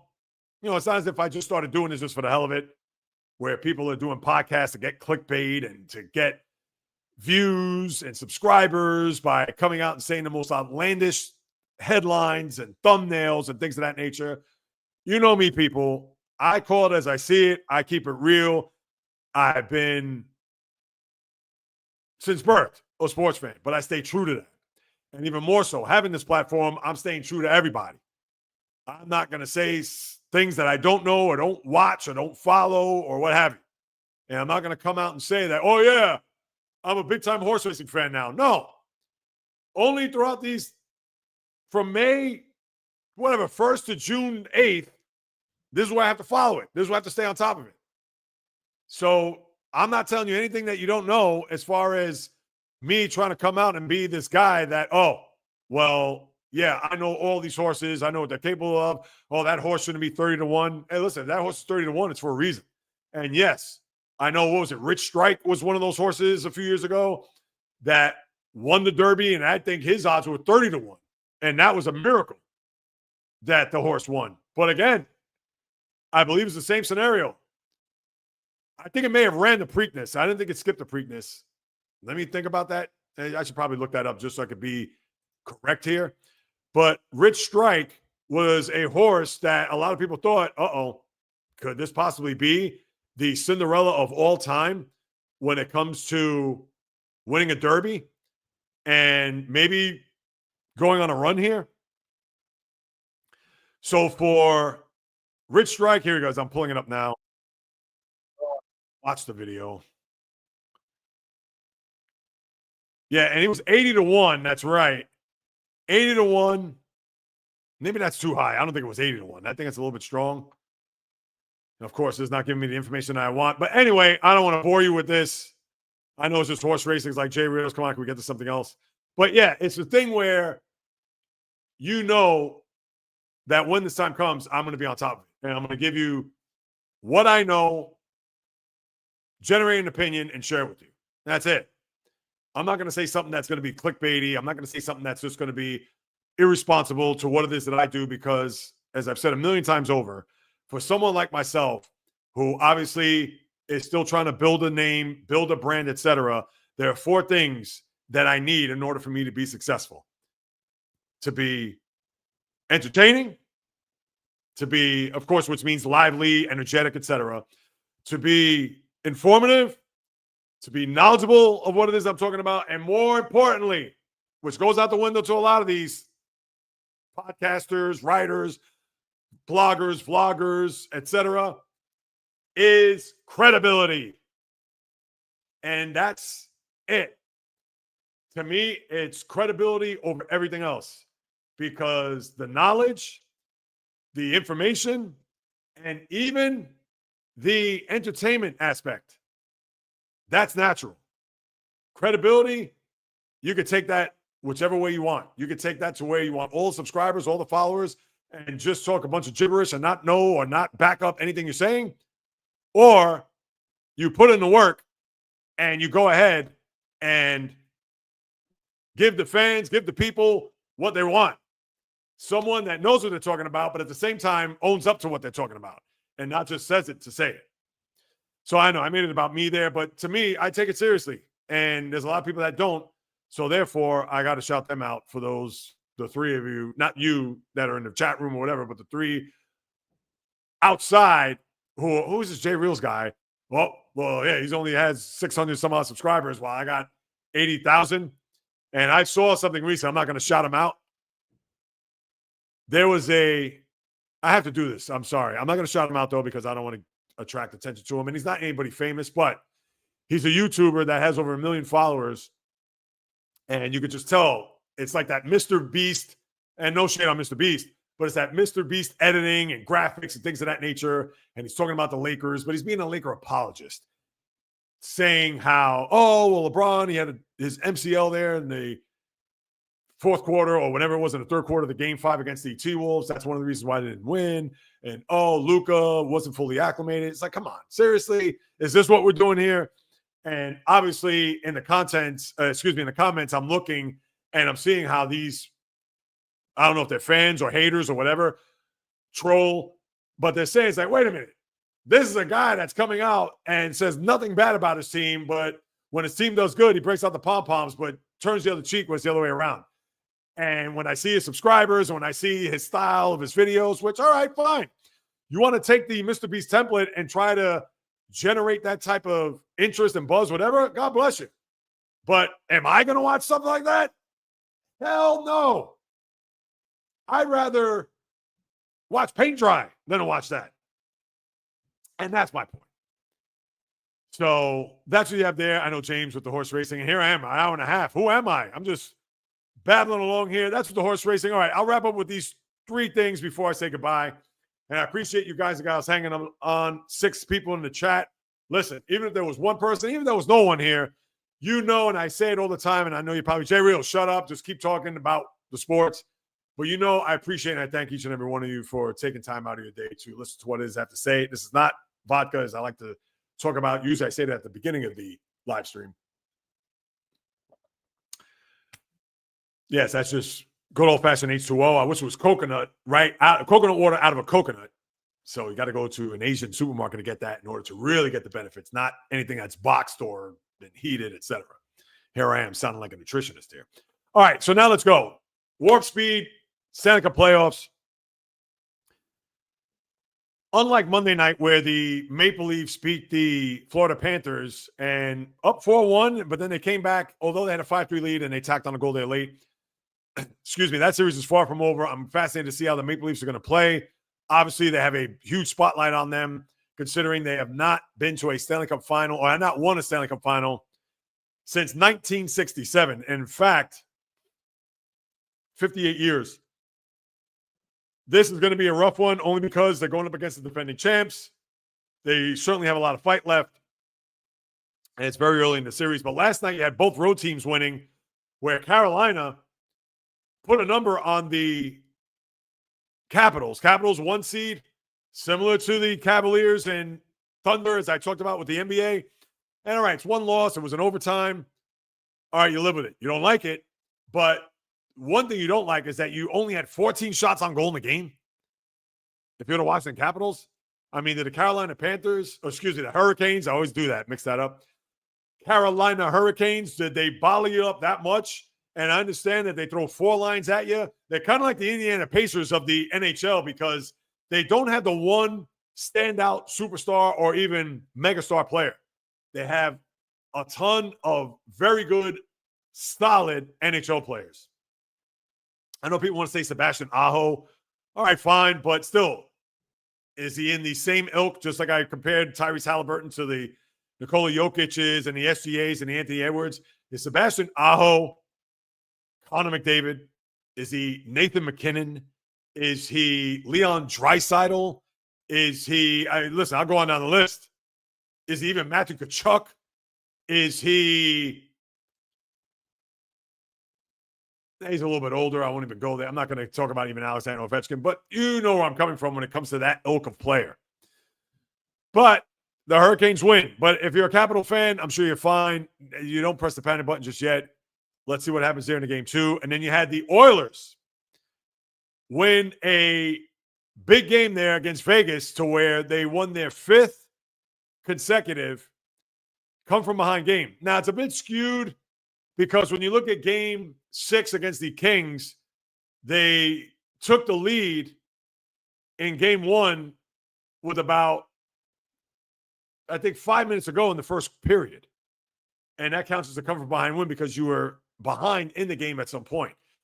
To me, it's more of a come-from-behind if you were down in the third period, a la what Dallas did to Colorado in game 7, a la Winnipeg, what they did to St. Louis, both of those games in the previous round and what they did. That's come from behind. Not you're down 2-1 in the first period, and then with 5 minutes to go, they actually tied the game in the first few minutes. It was high scoring. It was 2-2 after 5 minutes in the first, and then they got the quote-unquote lead and game winner later in that period. So, yeah, that comes with a little bit of an asterisk in my book, but they were down 2-1, and then they powered their way through. Leon Draisaitl, a big game for him. I believe he had 2 goals. And now Edmonton, and I'm rooting for them big time. Nothing against Vegas. I know they fell short last year of winning that cup as they were down 0-3, and they came all the way back, and they lost a heartbreaker there in game 7 to the Panthers down in Sunrise. But I'm rooting for Edmonton. I want to see them win this series. I want to see them advance. So that was a good start for them. But I think that's going to be a long series. I did pick Vegas at 6 because I thought Vegas, after last year being ousted in the first round and the year before that winning a Stanley Cup, I thought they had a deep run in them. But maybe the Oilers will take the same blueprint of the Panthers where they went to a cup 2 years ago, lost to the aforementioned Golden Knights, and won a cup against Edmonton. And then maybe Edmonton gets their run, goes back and wins it themselves. So obviously we'll wait and see there. But tonight you do have Dallas and Winnipeg. That's going to be a hellacious series. I picked the Stars to win the whole thing prior to the start of the season, and I believe I picked them in 6. I didn't think we were going to go back to Winnipeg. I don't trust Connor Hellebuck, especially on the road. So if Dallas and Winnipeg, I think they'll split their first 2. And Dallas could also lose at home also, as we've seen here in this postseason, notably game 1 against the Avalanche, where they literally fell into an avalanche and lost 5-1 in that game. So I picked them in 6. So we'll see how Hellebuck does. And the spotlight is still on him as the President Trophy team. And we know President Trophy teams do not get to a final, let alone win. As recent history shows, that only 2 teams since this century have won a President's Trophy and a Stanley Cup in the same year. That was the 2002 Red Wings in a full year. And then it was the 2013 Blackhawks, which they came out of a lockout, if you recall, when they beat the Bruins that year. So that's the Stanley Cup. I'll talk more about that tomorrow on the podcast. My battery's running low.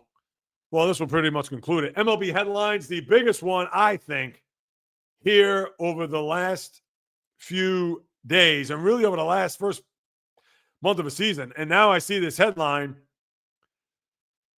Curry set to miss at least a week. So you're probably not going to see him maybe till game 5. So you can forget about these next 3 games at the minimum. So to my guy Val, if you're still online, I know that's a tough blow for the Warriors. Now, baseball, the headlines of note, I'm not going to go through the standings or anything crazy. I know the Dodgers now with Teoscar Hernandez as a groin. He's out for a while. They'll be fine. Paul Skeens, now with 4 losses. I think he had 3 all of last year, and I get it. The Pirates are terrible. But Skeens, you would only hope that when he starts, he'd win those games, and he hasn't. So Skeens has hit a little bit of a rut here, and actually 0-4 against the Cardinals, but his record right now for the year. Why is this not scrolling? Oh, here we go. Now it's scrolling. What has Skeens done so far this year? And I know he's come across some bad luck there. I know the opener against the Marlins in particular. And yeah, he's currently 3-4 with a 2.77 ERA. So the ERA you like, the whip is excellent, below 1. But yeah, he is not, for his ability, he has not pitched well. And I understand the Pirates are awful. They have a bad offense, etc. But to me, is this. You ready for this headline, people? Now, why is all this popping up on my laptop? I guess because I got so much going on. This is what happens when you go live. I talked about this on the podcast 2 Mondays ago. The game he blew to Tampa when he had an 8-4 lead and ended up losing that game 10-8, I believe. And then there was another game, I think it was against the Giants, where he came in the 9th inning and he blew that game as well. Well, now it's at a point where you may have to put Devin Williams in mop-up. The guy has just been a flat-out disaster. And Luke Weaver is going to be a reliever. And even just a couple nights ago to the Padres, they had a 3-0 lead. He came in, and I believe he gave up a hit. He walked a guy. And then he did strike out Fernando Tatis, and I believe he gave up another walk where they had bases loaded. Then he gave up a hit to Manny Machado, a double, which exited him out of the game. Or maybe, no, it was first and third, and then Machado, no, I think it was bases loaded. Got 2 runs in, and then they lifted Williams for Luke Weaver, and then Xander Bogaerts got a base hit to where he drove in both Luis Ariz and Machado to make it a 4-3 game, and the Padres won 4-3 at Yankee Stadium. And his ERA is over 10. I think it's 11 right now. And if you're a Yankee fan, he is the last. I think you'd rather see me pitch than Devin Williams. Now, hear me out. I think I talked about this on a podcast. I didn't say this on a live stream, so I definitely want to get your comments on this. And James, let's see. Question the picture over your right shoulder, wondering what it is. Oh, that's a good one, Jay. All right, you know what? I'll get to that after I talk about it. Just hang on tight. And yes, Jonathan, you could go back to that, the beginning of the end. And maybe the Yankees, they felt that, hey, he's going into a walk year.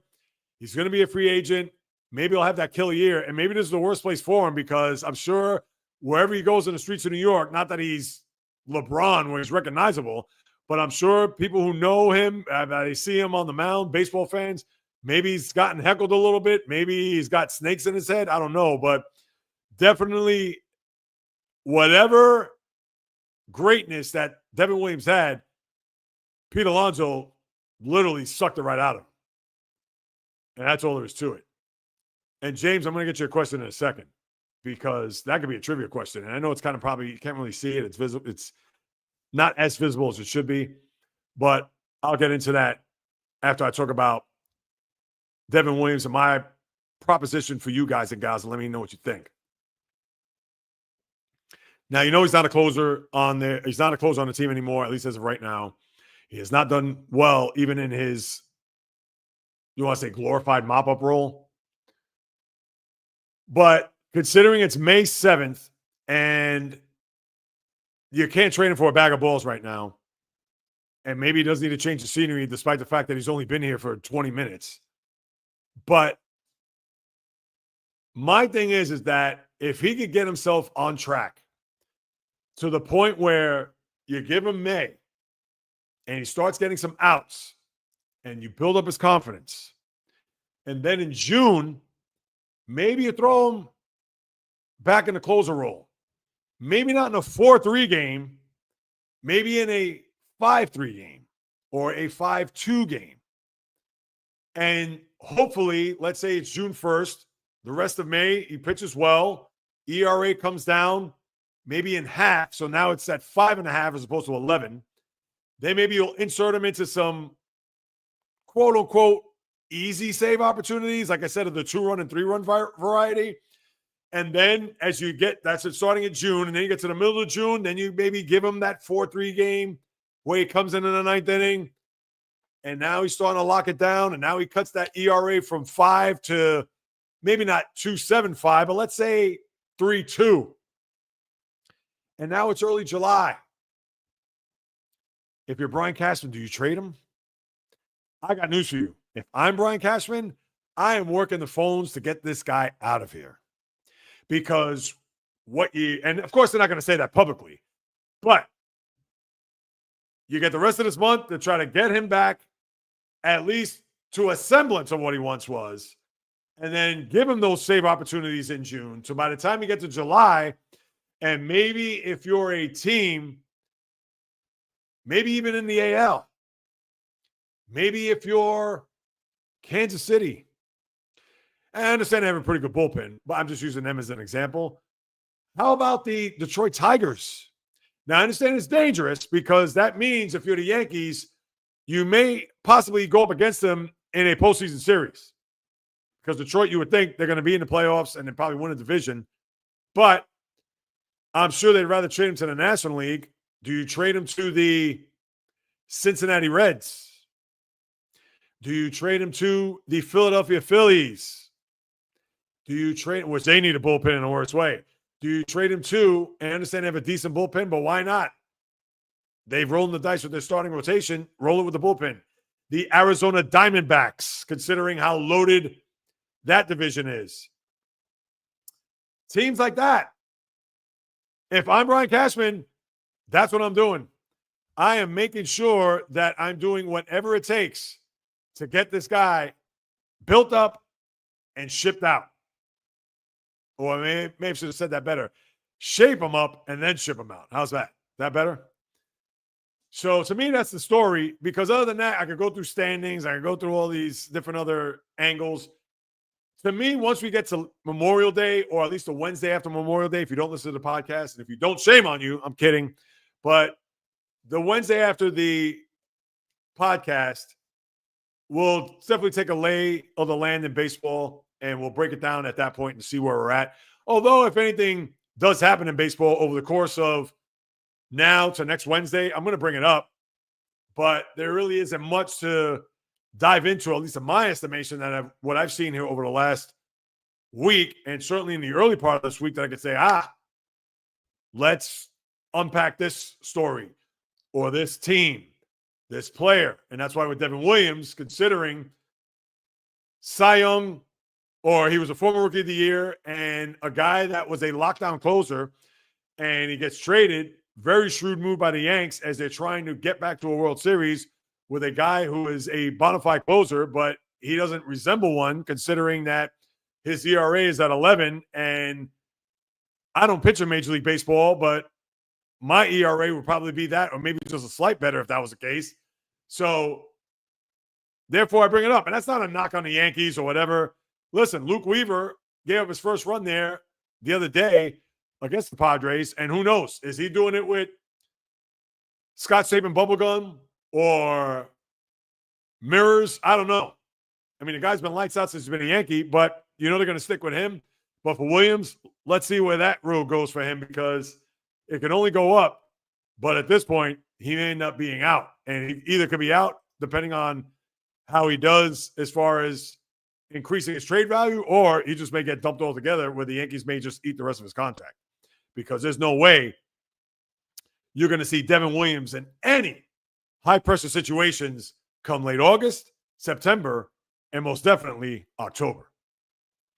And Jonathan Cashman, yeah, I mean, he's been around a million. He was on the Mets. He went to, I believe he was on the Marlins when they had their little playoff run. If you recall, Mets actually traded him to the Marlins when they made it to the postseason 2 years ago. So, yeah, he's a guy armed for hire.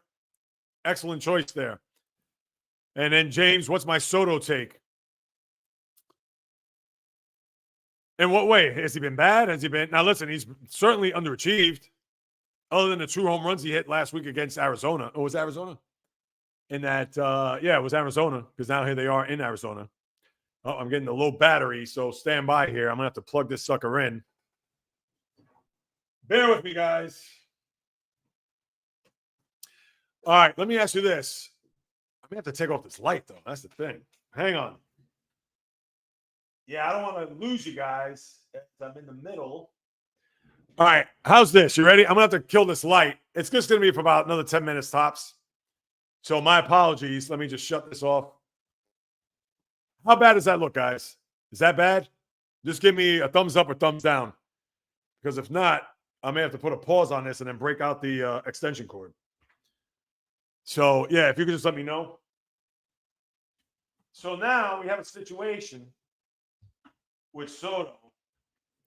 Or maybe I could plug it in for a couple minutes and I'll put the light back on. Because, yeah, it looks pretty dark. And I don't want you to think that. I mean, it doesn't look terrible, but all right. Let's see where we go for these next few minutes. My Soto take, yeah, overall, I mean, he hasn't been killer. I understand it's benefited Pete Alonso big time, which that's how I look at it. Now, you want Soto to perform. You don't want him ending up 250, 22 homers, 80 RBIs. Now, mind you, I wasn't expecting 41, 109, 288. Well, maybe the average about that, even better. I was not expecting 41, 109, what he did last year with the Yankee, because as the Yankee player that he was, I know it sounded weird. It didn't sound like a sports fan. When he was a Yankee, let me enunciate and get my thoughts together, because Pete Alonso is not Aaron Judge when it comes to his prowess in the batter's box. But, yeah, I expected a little bit more. Now, I don't know if it's a little pressure that he's putting on himself. I don't know if it's a situation where he's going to feel he's going to snap out of it. I would think he will. And if you would have asked me at the beginning of the year, I thought he'd be close to 30 and 100. Jonathan, you the man. Thank you. Val, I guess that's a good thing. That even with the light off, yeah, I guess it's not looking too bad. Thank you, Val. Appreciate that. You know that very much so. But my Soto take is, what's going to be fascinating is this. I understand his numbers have been pedestrian, and you want to see, not even like to, you want to see more. I think it's going to come at some point. Now, mind you, when we think of other big-time free agents that we've signed in years past and recent past, Francisco Lindor had a nightmare first year. Carlos Beltran, when he signed that contract, had a nightmare first year. I don't expect Soto. I don't expect that to be the case, and for this reason only. When Beltran signed in 2005, I don't want to say that he was supposed to be the savior, but he was a guy that everybody was counting in on for him to be that MVP caliber player. And it wasn't until the next year when they brought in Carlos Delgado in particular, and a couple other guys, Paul LaDuca, who was a very good two-hitter, and David Wright was coming into his own, where Beltran had that killer year. And even Lindor, when he got traded, Steve Cohen signed him to that big deal. What happened? A lot of pressure. Lindor, he is not in the stratosphere prior to last year than the Aaron Judges of the world, than the, I'll say, Mike Trout, the Bryce Harpers, players of that ilk. But now he's coming to his own, and now Lindor's his own team, where now Soto comes to this team, and not to say that the team is already made, but for the most part it is. And I'm talking about team. I'm not talking about lineup, because we all know the pitching staff could implode at any moment, and if you don't have good pitching, forget about it. So he already came to a very good lineup, and thanks to Alonso re-signing, it was huge. It was enormous, because you needed to have that bona fide slugger in the lineup to go along with Soto, because Soto, despite the fact that he does have a prodigious back of his baseball card, but he's not automatic 35, 110, 40, 120, 310, 315, 320. That is not his offensive game. He's going to take a lot more pitches. He's going to wait it out.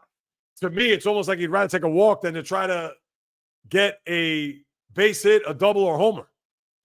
So with me, with Soto, and I think, let me see. I know Jonathan had a pulse on that. I'll get to that in a second. Yeah, as long as he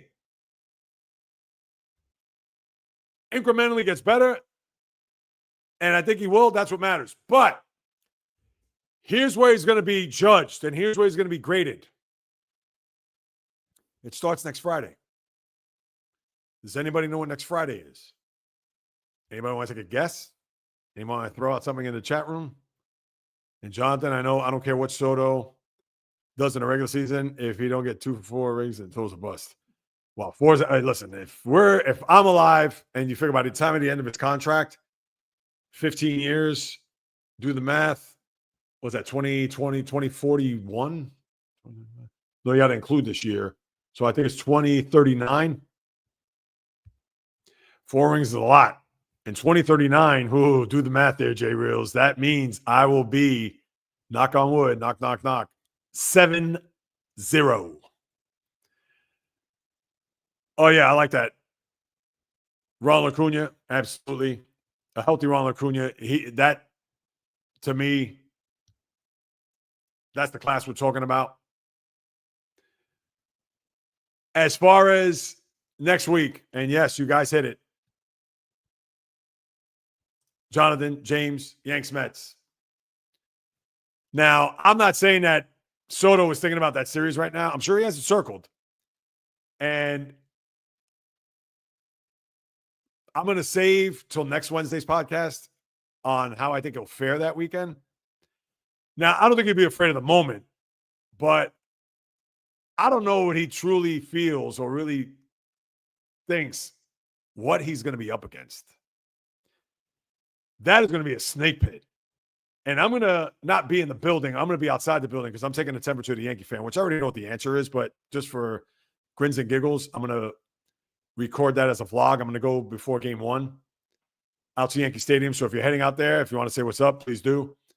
But that is going to be a litmus test because hopefully he could get hot before then. But maybe that will be the series that will jumpstart his season, meaning that the average will go up to where it should be. The power numbers will start to go up, and that will be the springboard for what lies ahead. Now, obviously, we still have a week and a half before we get there, but that's a series that obviously Jonathan, James, yours truly, and I'm sure every other Met fan and Yankee fan in this town and beyond has in store and in mind. So we will certainly be attuned to that. Now, in closing, 2 quickies. Number 1, any last thoughts? I got to find out what's on the mind of you guys and gals, and I'll do a little housekeeping at the end before I wrap up.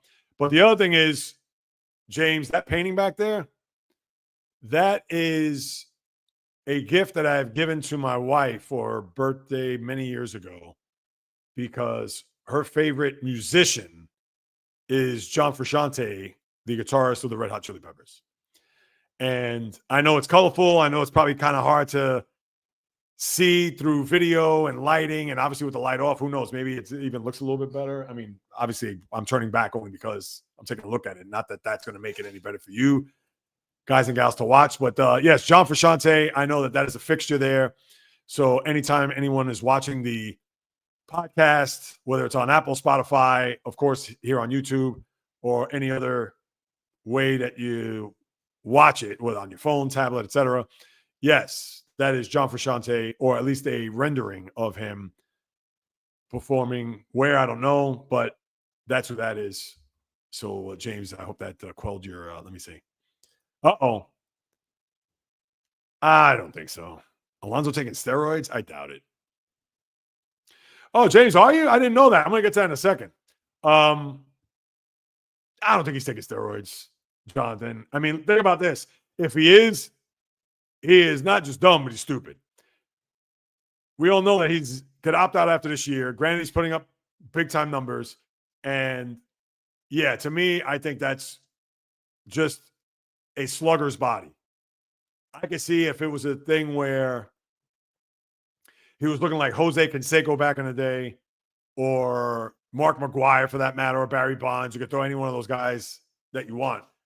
If he became chiseled and had a small waist, then I'd be suspicious. But I don't think he's on steroids. And again, that's just from afar. Who knows? Maybe have there been rumors? Have there been reports? I haven't seen any reports on that, but has there been discussions or whispers about, yeah, I think Alonso's on the juice? And right, I understand steroids doesn't have to be anything that's going to just enhance your muscles. It could be a thing where your recovery, we know all the different avenues that they could take to try to get themselves back. And we know Alonso plays every day. He's not a guy that's going to take days off, a load manager or anything like that. So, I mean, listen, you could debate it. You could even borderline question it, but I'd say no. Excuse me. Now, James, I didn't know that. I knew you're a big Zeppelin fan. That I did know. Chili Pepper, yeah, my wife, oh my gosh, she loves the Chili Peppers. Well, she loves the Chili Peppers only with John Frusciante. She did not like him with Dave Navarro, did not like him with Justin Klinghoffer.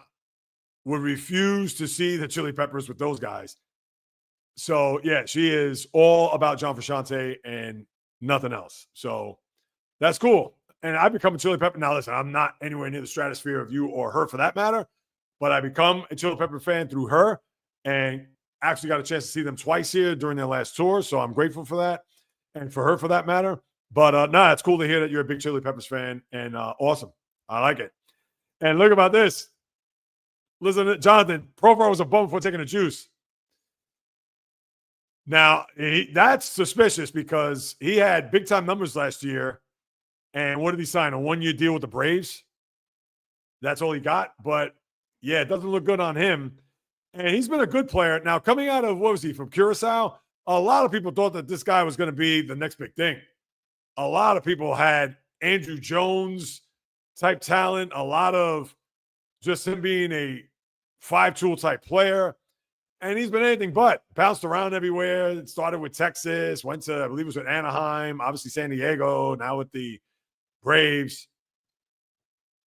So, yeah, he has not been the player that a lot of people thought he was going to be when he was going through the ranks as one of baseball's top prospects. So, yeah, I don't know about bum, but I will say this. He certainly didn't pan out to be the guy that a lot of people thought he was going to be.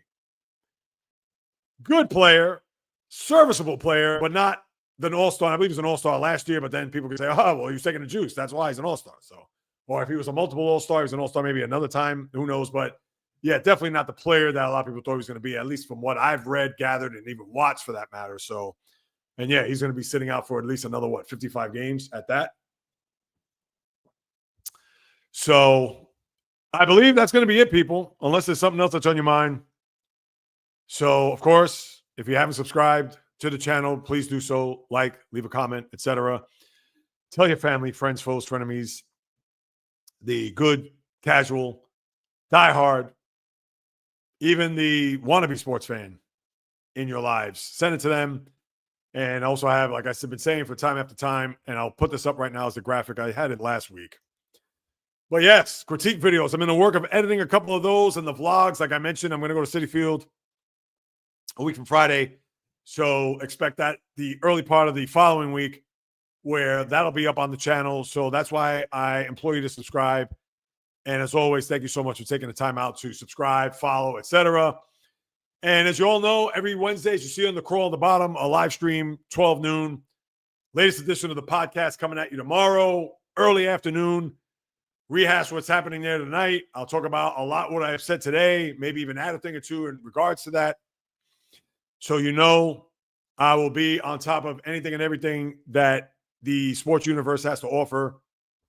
And, of course, thanks for everybody that stops by, as I know I bang you over the head with that because, again, whether you do or do not know, I appreciate you all. I thank you all for carving out precious time out of your day to listen to what it is I have to say, even with the light off over the last 10 minutes to conclude the live stream. So my apologies there. But as you all know, in the blood and the DNA, as I like to say, and if you couldn't gather that over the last 2 hours, as I'm now, right, 2 hours right on the button right now, then you're going to have to come back next Wednesday, or you're going to have to listen to the podcast tomorrow, or tell your friends, whatever it may be. I say, hey, is this guy legit? Hey, does this guy know what he's talking about? Hey, I don't know. He feels like he's yelling all the time. Yeah, I'm not getting on the chair yelling or saying things just to say it or to try to generate any type of energy or manufacture passion. It It is in every fiber of my being when it comes to talking SBRTS. And if you haven't figured that out or haven't gotten the grasp of that right now, then you should come back, because as long as I'm in front of this microphone and as long as I'm in front of this camera, and one last thing before I even say goodbye, I know you said the audio was good today. Has the audio been better today than, let's say, the last 2 or 3 live streams? Just either give me a thumbs up, a wave, whatever. Please do so, or say no, it's the same, because I think this microphone is a lot better than the one I used that's attached to the camera, because going back and reviewing some of the previous live streams, it seemed a bit choppy or a bit off. Not that it wasn't in sync with what it is I'm saying, but I got the feeling that it wasn't as good as maybe this microphone is. And if that's the case, obviously I'm going to use this mic moving forward. And I see a comment there real quick. Audio, same old, same old. All right. So it didn't clip. All right, fine. But maybe I'll use this mic. That's why I have the headphones on, just to make sure that it's coming through loud and clear, where the other one, I have it connected to the camera, so automatically it syncs and I have to worry about it. So, but with that being said, people, thanks again. I appreciate you all. We'll be back tomorrow on the podcast. Of course, not live, but Apple, Spotify, jreels.com, you already know, and obviously on YouTube at jreels. And one last thing, people, please subscribe, follow the channel. I'll be more than happy to gain your support and appreciate your support, because whether you do or do not know, one more time, in front of this microphone, camera, etc., I will deliver nothing but passion, fire, energy, fury with my thoughts, opinions, critiques, praise, analysis, feelings on anything and everything that happens on the world of the diamond, ice, gridiron, hardwood, golf course, racetrack, tennis court, boxing ring, octagon, you name it. From my lips to your ears, from my heart to your soul, from where I am to wherever you are, J-Reels live stream always comes live, correct, direct, and in full effect. From the South Bronx, the South Beach, the South End, the South Pacific, and all points beyond. Peace, love, and God bless everybody. And until next Wednesday here on the live stream, until tomorrow on the podcast, on the foot, baby.